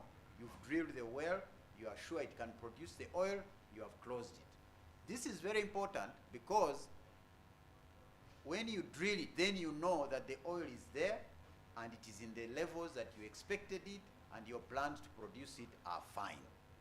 If you didn't drill that well in advance and you assume, it will be very bad for you to come and drill it and you find that some of it are not producing as much as you expected. So this drilling is commencing, and by the time of production, all the wells that are ready for production will have been prepared. Of course, not all wells will be drilled when production starts. Even when production starts, they will be drilling other wells. For instance, in the Kingfisher oil field, or rather Tilenga project, there are 6 oil fields, but the plan is to start production with 3 oil fields, Jobiri, Njiri, and Gunya.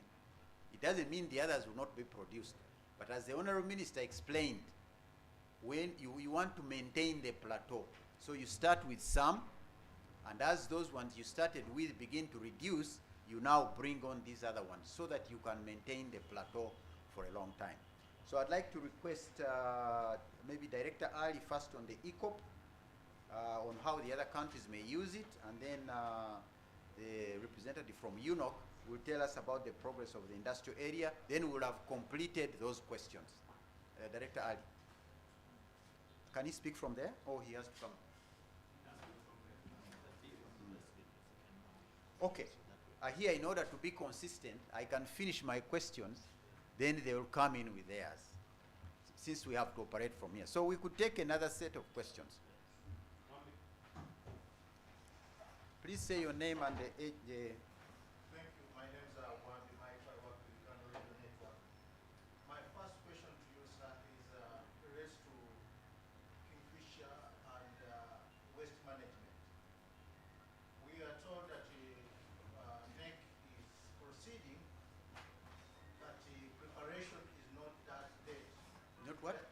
That we are going to start next week, but when the company that is supposed to work on the waste is not ready. So how sure are we that you are complying with the Petroleum waste management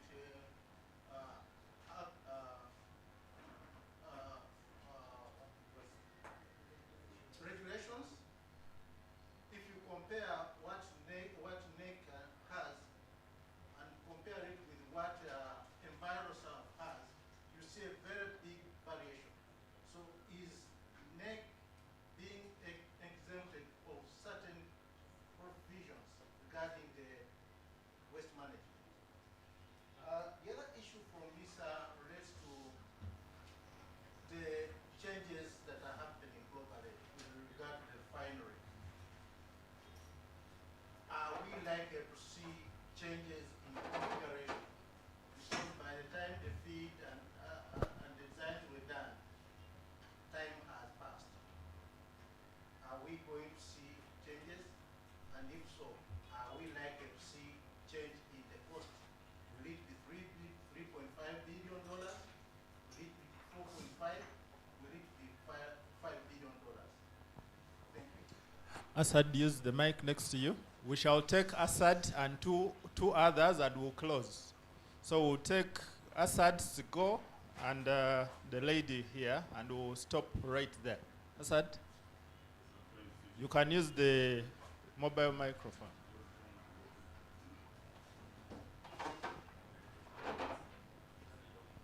Good morning. Mine is about capitalizing. Assad Mugenyi, I work with Deep Earth International. Mine is about the capitalization of UNOC, especially with the new with the approved licensing, and also its stake in ECOP. I just wanted to find out, because there have been issues with the government of Uganda as far as its foreign debt is concerned and all, and they have been cutting money going towards government agencies and ministries. So I just wanted to know whether UNOC is is in a good position to start exploration or to put in their bit in ECOP and other things like that. Then the other one is to do with sorry, 1 minute. I also wanted to find out how, again, we are struggling to get money from European banks for our investment in ECOP. I also wanted to find out whether that has been sorted, whether the financing has been gotten now that the licensing has come through. Thank you. Sigo? Dennis Sigo from UBC TV. Mine, I think, will just go directly to Ali. I'm aware there is a ECOP sensitization drive that is taking place in Tanzania. Maybe if you can bring us up to speed of how far have we gone with that, and how soon are we expecting to get done? Because as we were at the media center yesterday, and there was we're informed that the ECOP construction, the pipeline is supposed to start, I think, in November, from the construction works. And secondly, I know in this entire project, Tanzania is a partner in one or another. So I'd like to know, are they, in terms of procurement of maybe of equipment and stuff, we obviously know we have the Northern Corridor, and Tanzania has also tried to popularize their side. So where is there like a prioritization on, because these are a partner, so that maybe a lot of the procurement, or maybe the pipes and the rest, come through the side of Tanzania, or you're still using the Nairobi, the Mombasa side? Thank you. My name is Leah Aliko Bakoyo. I'm from UBC. I need clarity on the LPG cylinders. The cylinders are free, but people ought to pay a fee to receive them. How free are these cylinders? Okay, lastly, Balek. I'm Michael Baleke from CGTN. I just wanted clarification, I don't know from who, about the Moroto, the exploration in Moroto Kadam Valley. Just bring us to speed on that a bit. Thank you.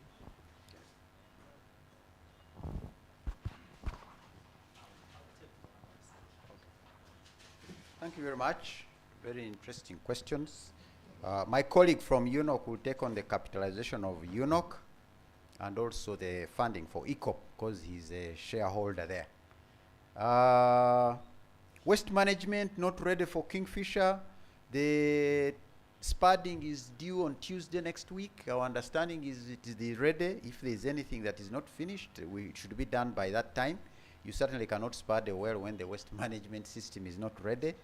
Comparing the system at Kingfisher with that one of EnviroServe, it's good for us. It's good for the country to have different facilities so that we can benchmark. But the EnviroServe is being used to service the Tilenga. And as you have heard, the magnitude of the activity and wells in Tilenga are much bigger. They require much bigger facilities. So if you visit the two facilities and you are overwhelmed by the capacity of one, you need to assess the extent to which you think the other one is not ready. We have visited it's also important to know that NEC is in partnership with another international company, and that's one of the joint ventures that we are looking at very proudly. So NEC is not the main leader in that process. They do have an international company that is very experienced in waste management, but it's also important to know that NEC has previously handled drilling waste management at its facility in Nakasongola. It handled the waste for tallow oil, which had been kept in the graben. And NEC handled that very well. For those of you who don't know where the NEC waste management facility is, maybe some of you have not been to the field, as you begin to go down to the Kingfisher field, you'll find on the left, there is where they check the cars. But that facility has been put up there for both, the one that by both NEC and the Chinese company with whom they are partnering. We've been visiting it during the time they have constructed. You recall that this spudding actually was supposed to be done in December, and some of those considerations were the ones that were made. And so you will appreciate that by the time we come to spudding the well next week, a lot of those things have actually been put in place. I would like to assure you here that PAU as a regulator and our partners, the National Environment Management Authority as the regulator for environment, we don't have an opportunity to say anything that approve anything that is below aspects of the environment, especially when you bear in mind the extent to which the record of environment management in this country has been one of the key aspects why the Stop ECOP people kind of vanished. All the things were done in line with international standards for ECOP, and waste management is one of the key aspects of any drilling. And so the waste at the Kingfisher project is going to be handled professionally. The entity that has been contracted to handle that waste is in place, and they are responsible for that, and they should be able to do it. They are not a fly-by-night company. As I'm telling you, NEC has handled waste from tallow before very well at their plant in Nakasongora. Their partner, who they are joining with to do this, is a Chinese international company that does waste management. And so it's important that we are all assured that no shortcuts have been given to the company simply because NEC is part of it.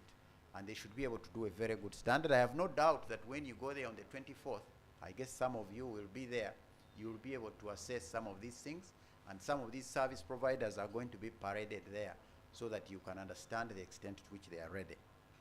Refinery configuration, will it change and things like that? First of all, you need to appreciate that the approval of the design of the refinery was only done at the end of last year by the Petroleum Authority of Uganda.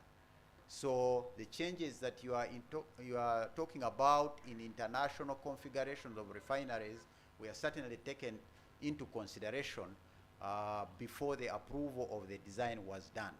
And so as we stand now, we are proceeding with that design. There has been no reason to change. But as you will appreciate, these are industrial projects. Actually, one of the industrial projects that change or get modified most in the world, I think refineries are among them. So along the way, during construction, during the implementation, you would not be surprised if the refinery configuration will be amended along the way. And sometimes this amendment of the refinery is in relation to what you want to get out of the refinery. As the Honorable Minister has said, the industrial park is being prepared for petrochemical industries.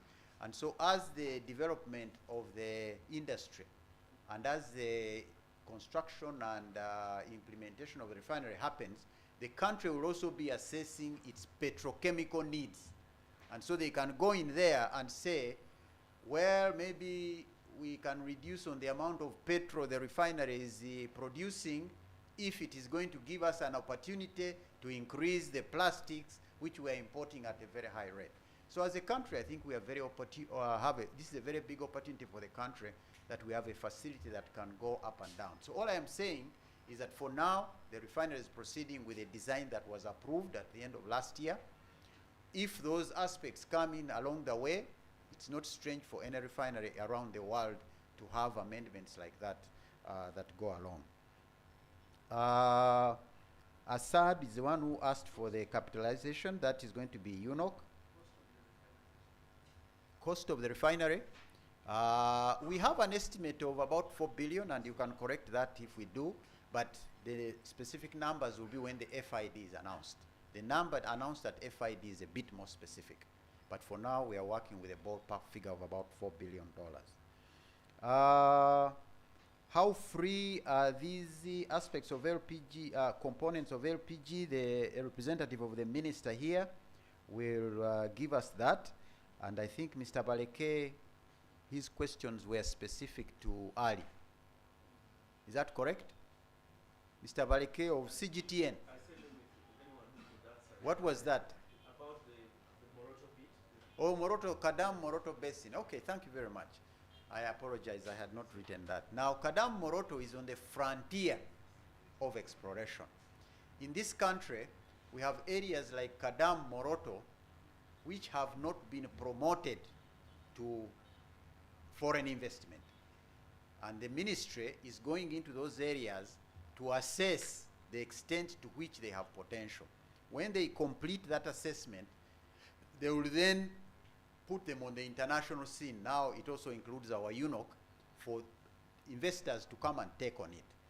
Now when you put it out to the investors and you get an investor to come into it, it's also a further stamp on the fact that the potential for that area is good, because no one usually would put money in it if it is not successful. Now, when you get those investors coming in, it's when you get the kind of licensing round that the Honourable Minister talked about, where you have DGR and UNOC coming in to spend money to do exploration after the other basic aspects were done. So what the ministry is doing now is doing the preliminary surveys to look at the geology, the type of rocks there. Are there any rocks conducive for producing oil? Are there any rocks conducive for storing oil? How is the structure? How are the structures? What is the benchmarking of that basin with any other basin internationally that also has oil? They are going on with some basic gravity surveys to see how deep the rocks that contain are. Once they have collected that information, then they will take it out to industry. So as the Honourable Minister said, that process is still ongoing. The area has not yet been marketed to international companies yet, because the company is still compiling that. And Uganda did that very well for the Albertan Graben before. I still had a lot of hair on my head when we did that. And that's how the companies came in. Sometimes when you see Total and Sinok and they're drilling and we expect so many billions, you forget that that aspect happens. But that's what the ministry is doing. So it has those areas which the ministry is promoting. It has those areas which the ministry has licensed and companies are still looking for oil. They have not confirmed commerciality. And then you have these areas where Total and Sinok are, where the oil has been discovered and they're now preparing to produce it. And then you have this other aspect of what you're going to do, how you're going to commercialize the oil. All of them really significant opportunities for this country. I think those are the questions. If I can invite my colleagues to, this is the man in control here. You get his permission. Yeah, it is on licensing still. The upcoming licensing round. Are there some rocks that you have already earmarked for this licensing round? No, the minister said they are still planning the licensing round, and they have not yet announced. The ministry has not yet announced which areas they will put on, I don't want to say for sale, but they will make available for investors to come. The new areas have not been announced yet. She just announced the other 6 that they put on the second licensing round, and out of which Cabinet has now approved the 2. Thank you very much. I would like my colleagues now to take on the other questions before I guess we wind up.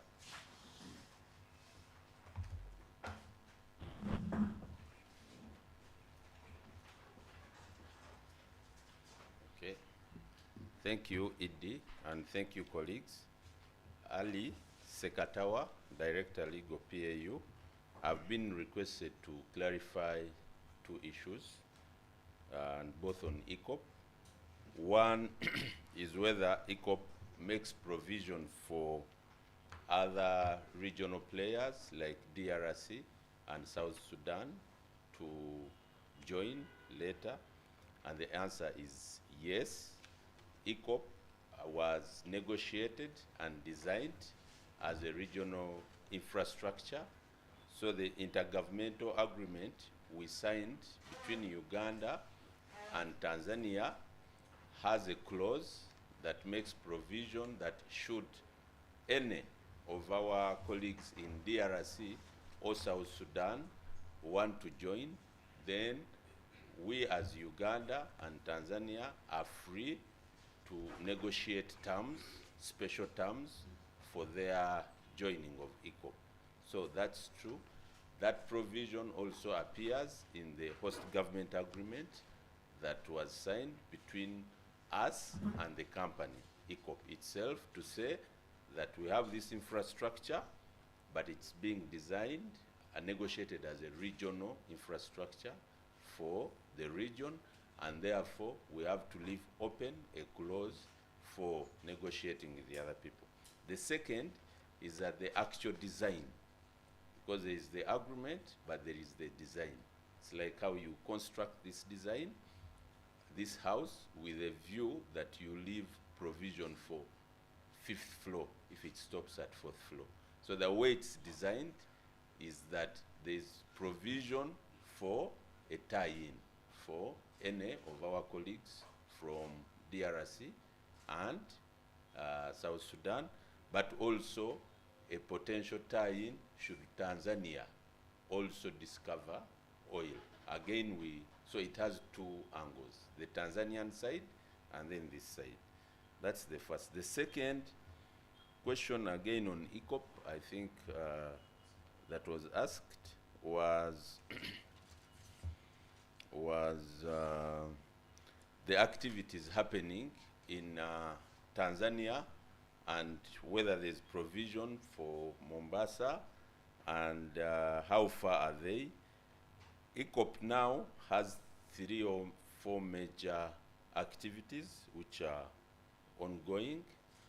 One is that there is a plant being done, it's called a coating plant. It is in Tanzania, and as indicated, that was agreed that that facility is going to be in Tanzania. And it is moving, I think as at December, it was at 12% on schedule. Then there are alley works which are being done in Tanzania, and those alley civil works, I think even the minister spoke about them. They are again also being done in Tanzania, like fencing, topsoil relocation, and so on the facilities in Tanzania.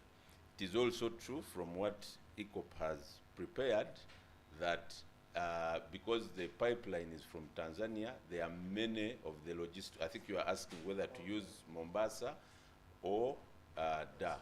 So I think logistically, Dar es Salaam is going to be a major hub because most of the facilities, if you realize, even the these MCPYs being constructed are from Tanzania and then Mutukula, and then so that the pipelines and all the other logistical hubs are used through that line. I think those are the two. I think the third aspect is the engineering, procurement, construction, management, which is being done by Wale Persons in London, and that activity again is continuing with a detailed design, and as of December, it was at 36%. And I think you've seen many of the adverts being done. And the last on ECOP is the land acquisition, which is progressing so well because in Tanzania they are approaching almost 90. In Uganda we are in 60-something%. And the major reason, as you remember, for the last so many months, Mubende area was out of reach because of Ebola. But now that they have opened, that's why the Ugandan side was slightly low. The land acquisition is around 70%, and the houses, the replacement houses are almost being completed. I think in a few days, you will be invited on the handover for the people who are moving. So Tanzania is slightly ahead of us. Here, it's because of Ebola. But those are the 3-4 major ECOP updates that we have. Thank you.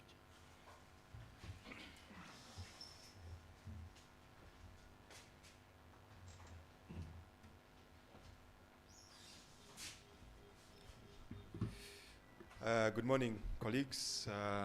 My name is Gilbert Kamuntu. I am the Chief Commercial Officer of the Uganda National Oil Company. I want to, first of all, once again, thank the Honorable Minister and the Executive Director of PAU for leading this media briefing. And I am here to support and answer on 4 questions, 4 specific issues. I will start with the question from, I think it was Mr. Murungi. I believe you are asking about the industrial area, the Tilenga industrial area. Okay, so that is proceeding well. I will start with the infrastructure, the enabling infrastructure. That is ongoing well. The contractors are in field. They are approximately 20 to 25% complete. The contractors I'm referencing Motangel and Pearl Engineering. who are working on CFT2 work package, which is a few roads, road A1, A2, A3, and A4. Similarly, the EPSEC, which is engineering, procurement, supply, construction, and commissioning, being done by McDermott and Sinopec. That is also proceeding fairly well. It's on track. That is approximately 51% complete. So therefore, in summary, that is proceeding well. The expectation is that the central processing facility construction will start either end of this year or early next year, but for sure in time for first oil commissioning, that is to say ready for startup in 2025. I will also touch on Tangi Base. Tangi Base Phase 1 camp expansion is complete. Tangi Base is expected to host about 600 people. So Phase 1 is complete, and overall total completion of the project is approximately 80%. So in terms of activities on ground, that is going well. We don't consider that to be the bottleneck in terms of all the critical path issues for commissioning or for first oil. So the camp is, you're talking about the camp being done by Camod Beta, that's correct? I believe they will reach 1,000 beds by end of this quarter, Q1 2023. They are still on track to achieve 4,000 beds, I believe, by end of this year, 2023. So that is also proceeding fairly well. Okay, I will move to the next question here. My apologies if I don't get all your names correct, but I will try and at least address the question. The next question was around capitalization of UNOC. And I believe the questions, if I paraphrase, was how is UNOC going to be able to manage some of the capital requirements for its shareholding. I am pleased to tell you that for our 15% shareholding in ECOP, we are fully paid up members. One of our shareholders, as you well know, is the Ministry of Finance, Planning and Economic Development with a 49% shareholding. And we have worked very well with the Ministry of Finance to ensure that UNOC has not defaulted on any cash calls. And so therefore, as you will, I'm sure you have been to the field, activities are going well. We have paid up all our cash calls. We have not defaulted at all. And we are proceeding well as a 15% shareholder. And the second question, do I hear a follow-up question to that? Follow-up? Okay. And the second one, I think from the same gentleman, was with respect to the new licensing. I think a recognition that exploration activities are quite capital intensive. And you will note from the cabinet briefing that came out on the 9th of January that our licensing strategy as a UNOC is to partner with a partner who has the technical and commercial expertise to support these exploration activities. And so that is our strategy for ensuring that we complete our exploration activities. That is how we intend to ensure that we develop the Kasuruban block effectively. I will move to the next question here. I have two more questions. The third question was with respect to investment in ECOP. And there was a question around the status of financing. I believe that was the question. How is that proceeding? I will start by talking about what has been done so far. As you well know, we are in the market looking for debt of up to 70%, 60 to 70% of the project. The financing term sheet has been issued. But I think what's important to note here is that the ECO project has undergone third-party independent audits. One of the activities that the lenders do is to source third-party auditors to ensure that the project is meeting all the Equator principles. That is to say the IFC standards. And there have been audits, technical audits, environmental and social audits, legal audits of all the commercial agreements that my colleague, the Director Secretary mentioned, economic and insurance. So on all audits, I am pleased to inform you that the project has achieved a success. There are no red flags. It is compliant with the Equator principles. That is important to then say, therefore, that the financing is proceeding well. In summary, there are three tranches. There is the international liquidity, that is the European and Middle Eastern banks. That is progressing well.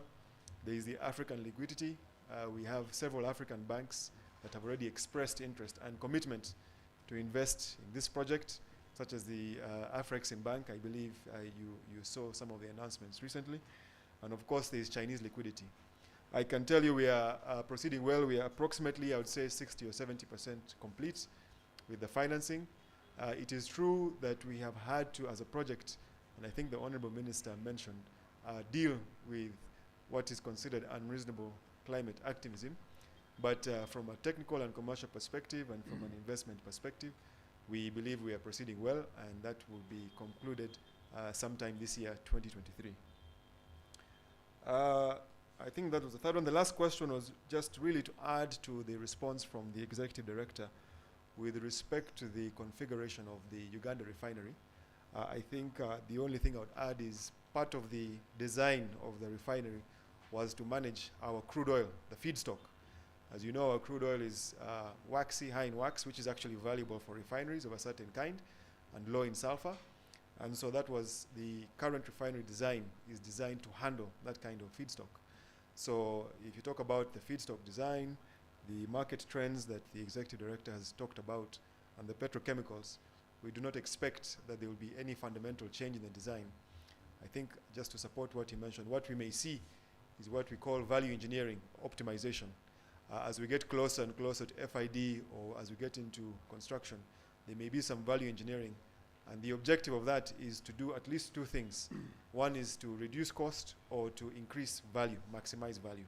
But in terms of fundamental design, we believe that is going to remain fairly stable. Thank you. I believe those were the questions for which I was asked to add some clarification. I will now hand back to the leader of this media briefing.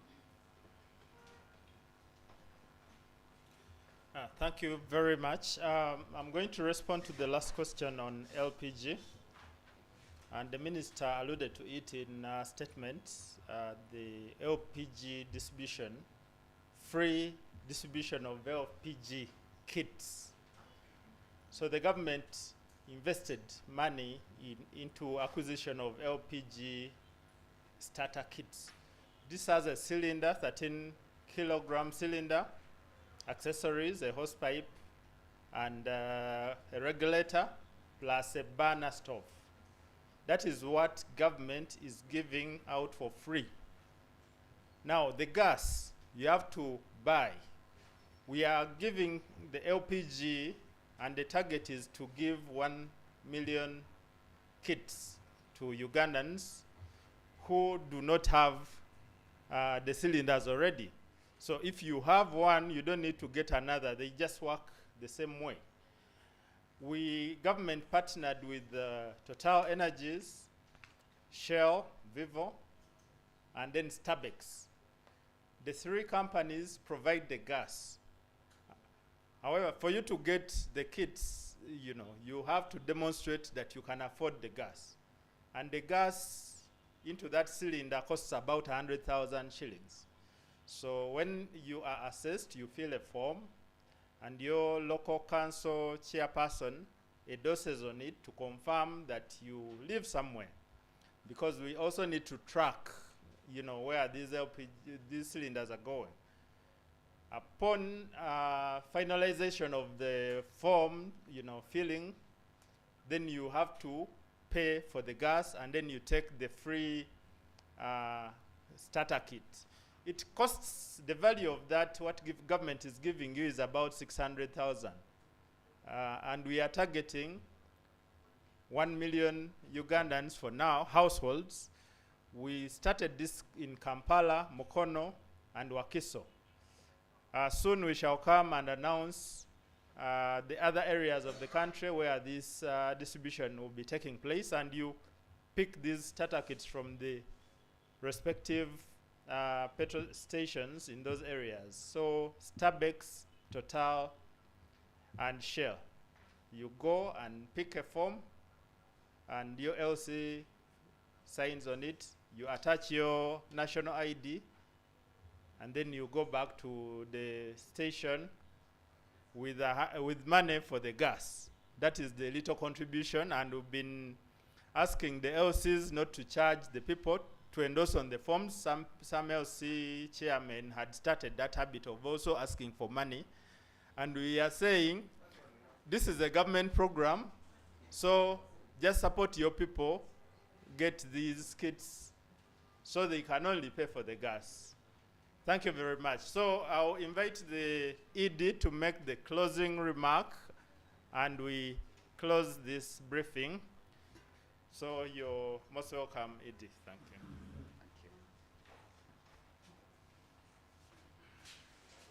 you. Members of the Fourth Estate, of course, we appreciate your time. Thank you very much. The Honorable Minister has asked me that since your work is very important, we also ask you to do something for us as the press. This oil and gas sector is a very big sector. We need to work together in order to take it forward sustainably and very well. And the aspect that we think we need more of your support in is in disseminating the extent to which what is happening is an opportunity for the country. All of you will agree, and most people actually, they tend to think that the opportunity and the value will come in the money the country will earn when the resources are sold. The little that we have seen, and I think you have seen, have made it very glaring that there are actually a lot of opportunities that this sector has brought to the country and its people, and we need to work together to ensure that these opportunities are also disseminated. I'll just go through maybe a few, four of them, 5. The first one is the investment, and you can see how much effort the country makes to attract investment in the country. We are now seated at a position where a lot of investment has come into the country. I remember somebody asked a question that when FID is taken, what next after the refinery? I would like you to have a questioning mind, because we've been trying to get investment in the country, and now investment has come.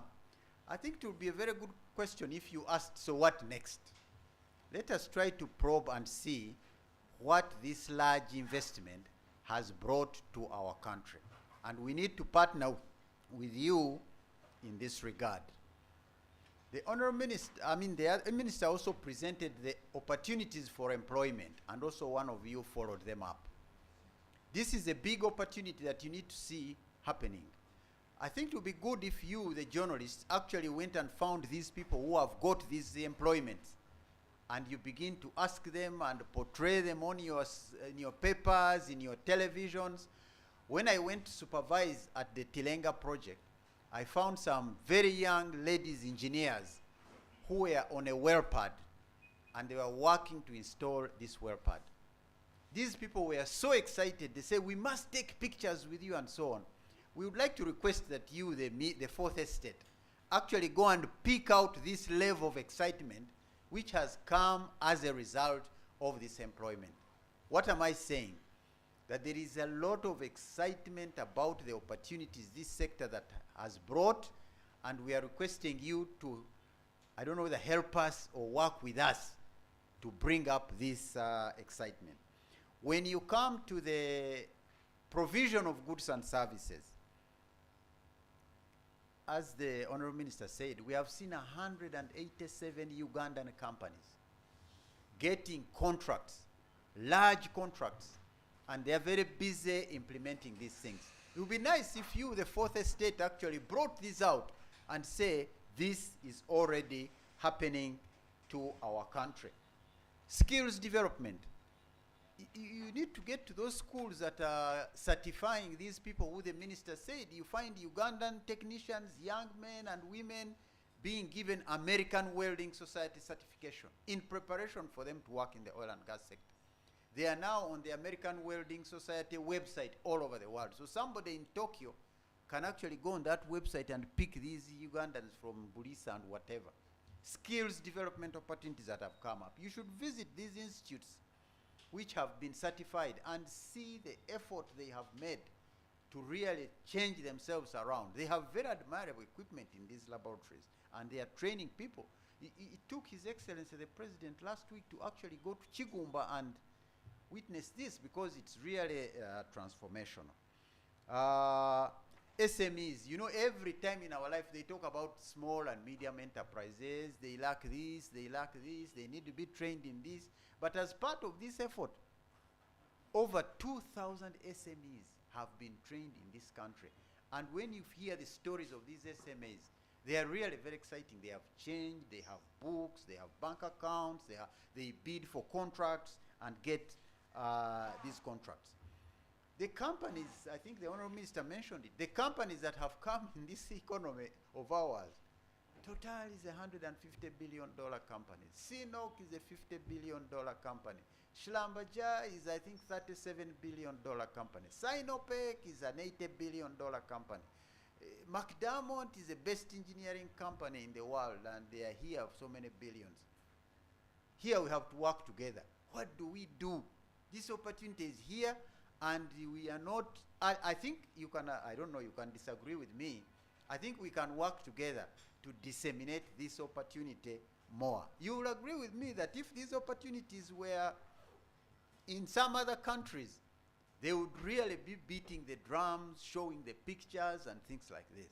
So the minister asked me that I bring this to your attention, and we try and bring the fact that there are very significant opportunities that are currently in our midst here. I think you heard the Bank of Uganda announcing the other day that the economy is quite stable, the inflation has not gone as bad as they thought, the dollar you can see is stable, and the reasons they gave was the oil and gas investments, I think. I think the other one they added on was agriculture. The other day you saw, I think the East African, it was saying that the real estate in Kampala, its demand has picked up. And I think the prices have also gone up. All these things are in our midst here. And it would be very nice to see that you as the fourth estate are actually bringing them up. The people who were saying stop ECOP, can you imagine what they were saying? They were saying that the project is not going to benefit the Ugandans.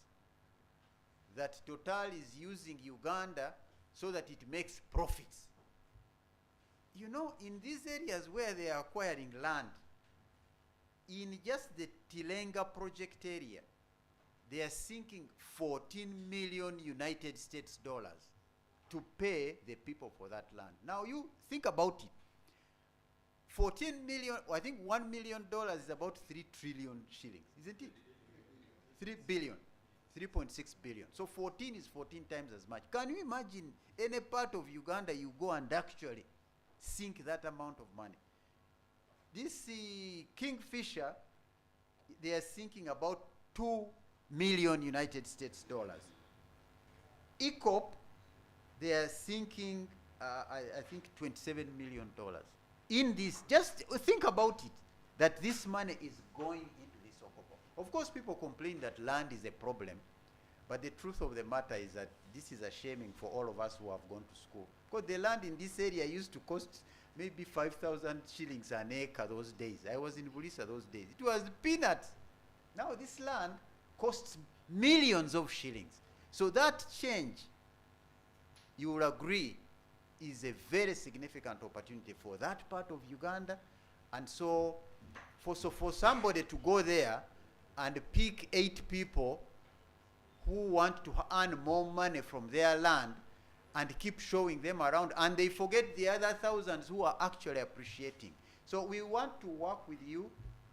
I think the ministry and the Petroleum Authority has planned a visit for the journalists, but I think let the visit be part of a plan to put out these things. And the other thing you need to remember is that a lot of these things are here for the next 4 years, because the heavy investment in construction is between 2022 and 2026.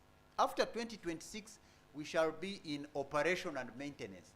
And in operation and maintenance, people will sit somewhere, turn on their computers, and the oil will come, it will flow, and things like that. So these activities will have come down. So we have an urge to make the best of it during these years. 1 year, 2022, has already gone. We now have 23, 24, 25, 26. Since we are the ones living in these interesting times, the minister has asked me that we work together to see how these opportunities can actually be disseminated to people. But also you as individuals, please don't sit down and lament. You are living in very interesting times. Even the stories you are putting out, the people you have who put adverts in your papers, who can come on television and put adverts, it's a big thing that has happened. And so we would like to hear from you, work with you to see how this very significant opportunity is in place. And of course, subsequently, you know, we are not like these people who are building stadiums hoping tourists will come and visit. No, for us, this infrastructure, once it is built, it means Uganda will get $2 billion per year when production starts. So it's a sure deal, and we must go along those lines. So I was asked to make sure I share this information with you, and we see how you're going to put it forward, and definitely both the ministry and the authority are very happy to work with you in this regard. Thank you very much, moderator. Thank you for organizing, and it's been very nice being with you. Thank you.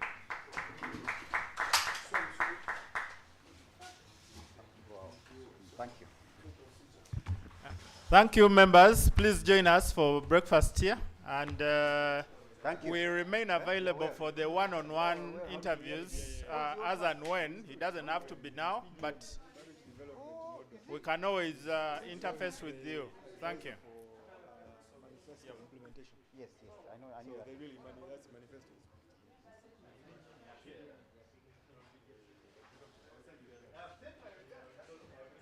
The Petroleum Authority will only consider online applications submitted via www.nogtr.pau.go.ug. How to register? Login.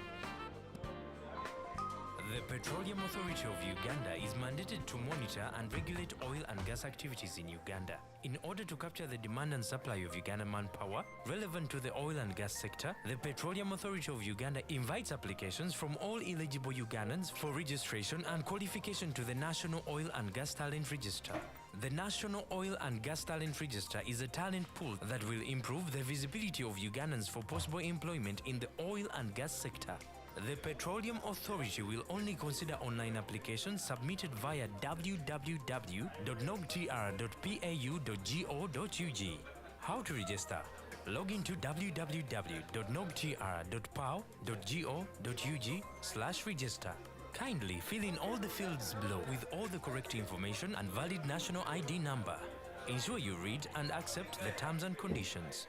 Once all the fields are completed, a confirmation email with your NogTR code and password will be sent to your email. Use the sent NogTR code and password to access your new NogTR account. The jobs will then display. Here you can manage notifications, filter options, refresh the page, see specific search options, click on a particular job to read its detailed requirements. Under the profile page, manage and update your biodata. Manage and update education history, work experience history, and save changes made on the biodata page. In case you want to contact us, use the Contact Us page. Write the subject, compose the message body, and send. You have now successfully registered on the NogTR. You can read the terms and conditions and guidelines to use NogTR. The NogTR system allows you change and have your preferred password. You can as well deactivate your account. The PAO reserves the right to the NogTR, and successful applicants will be published periodically. Registration on the NogTR is free.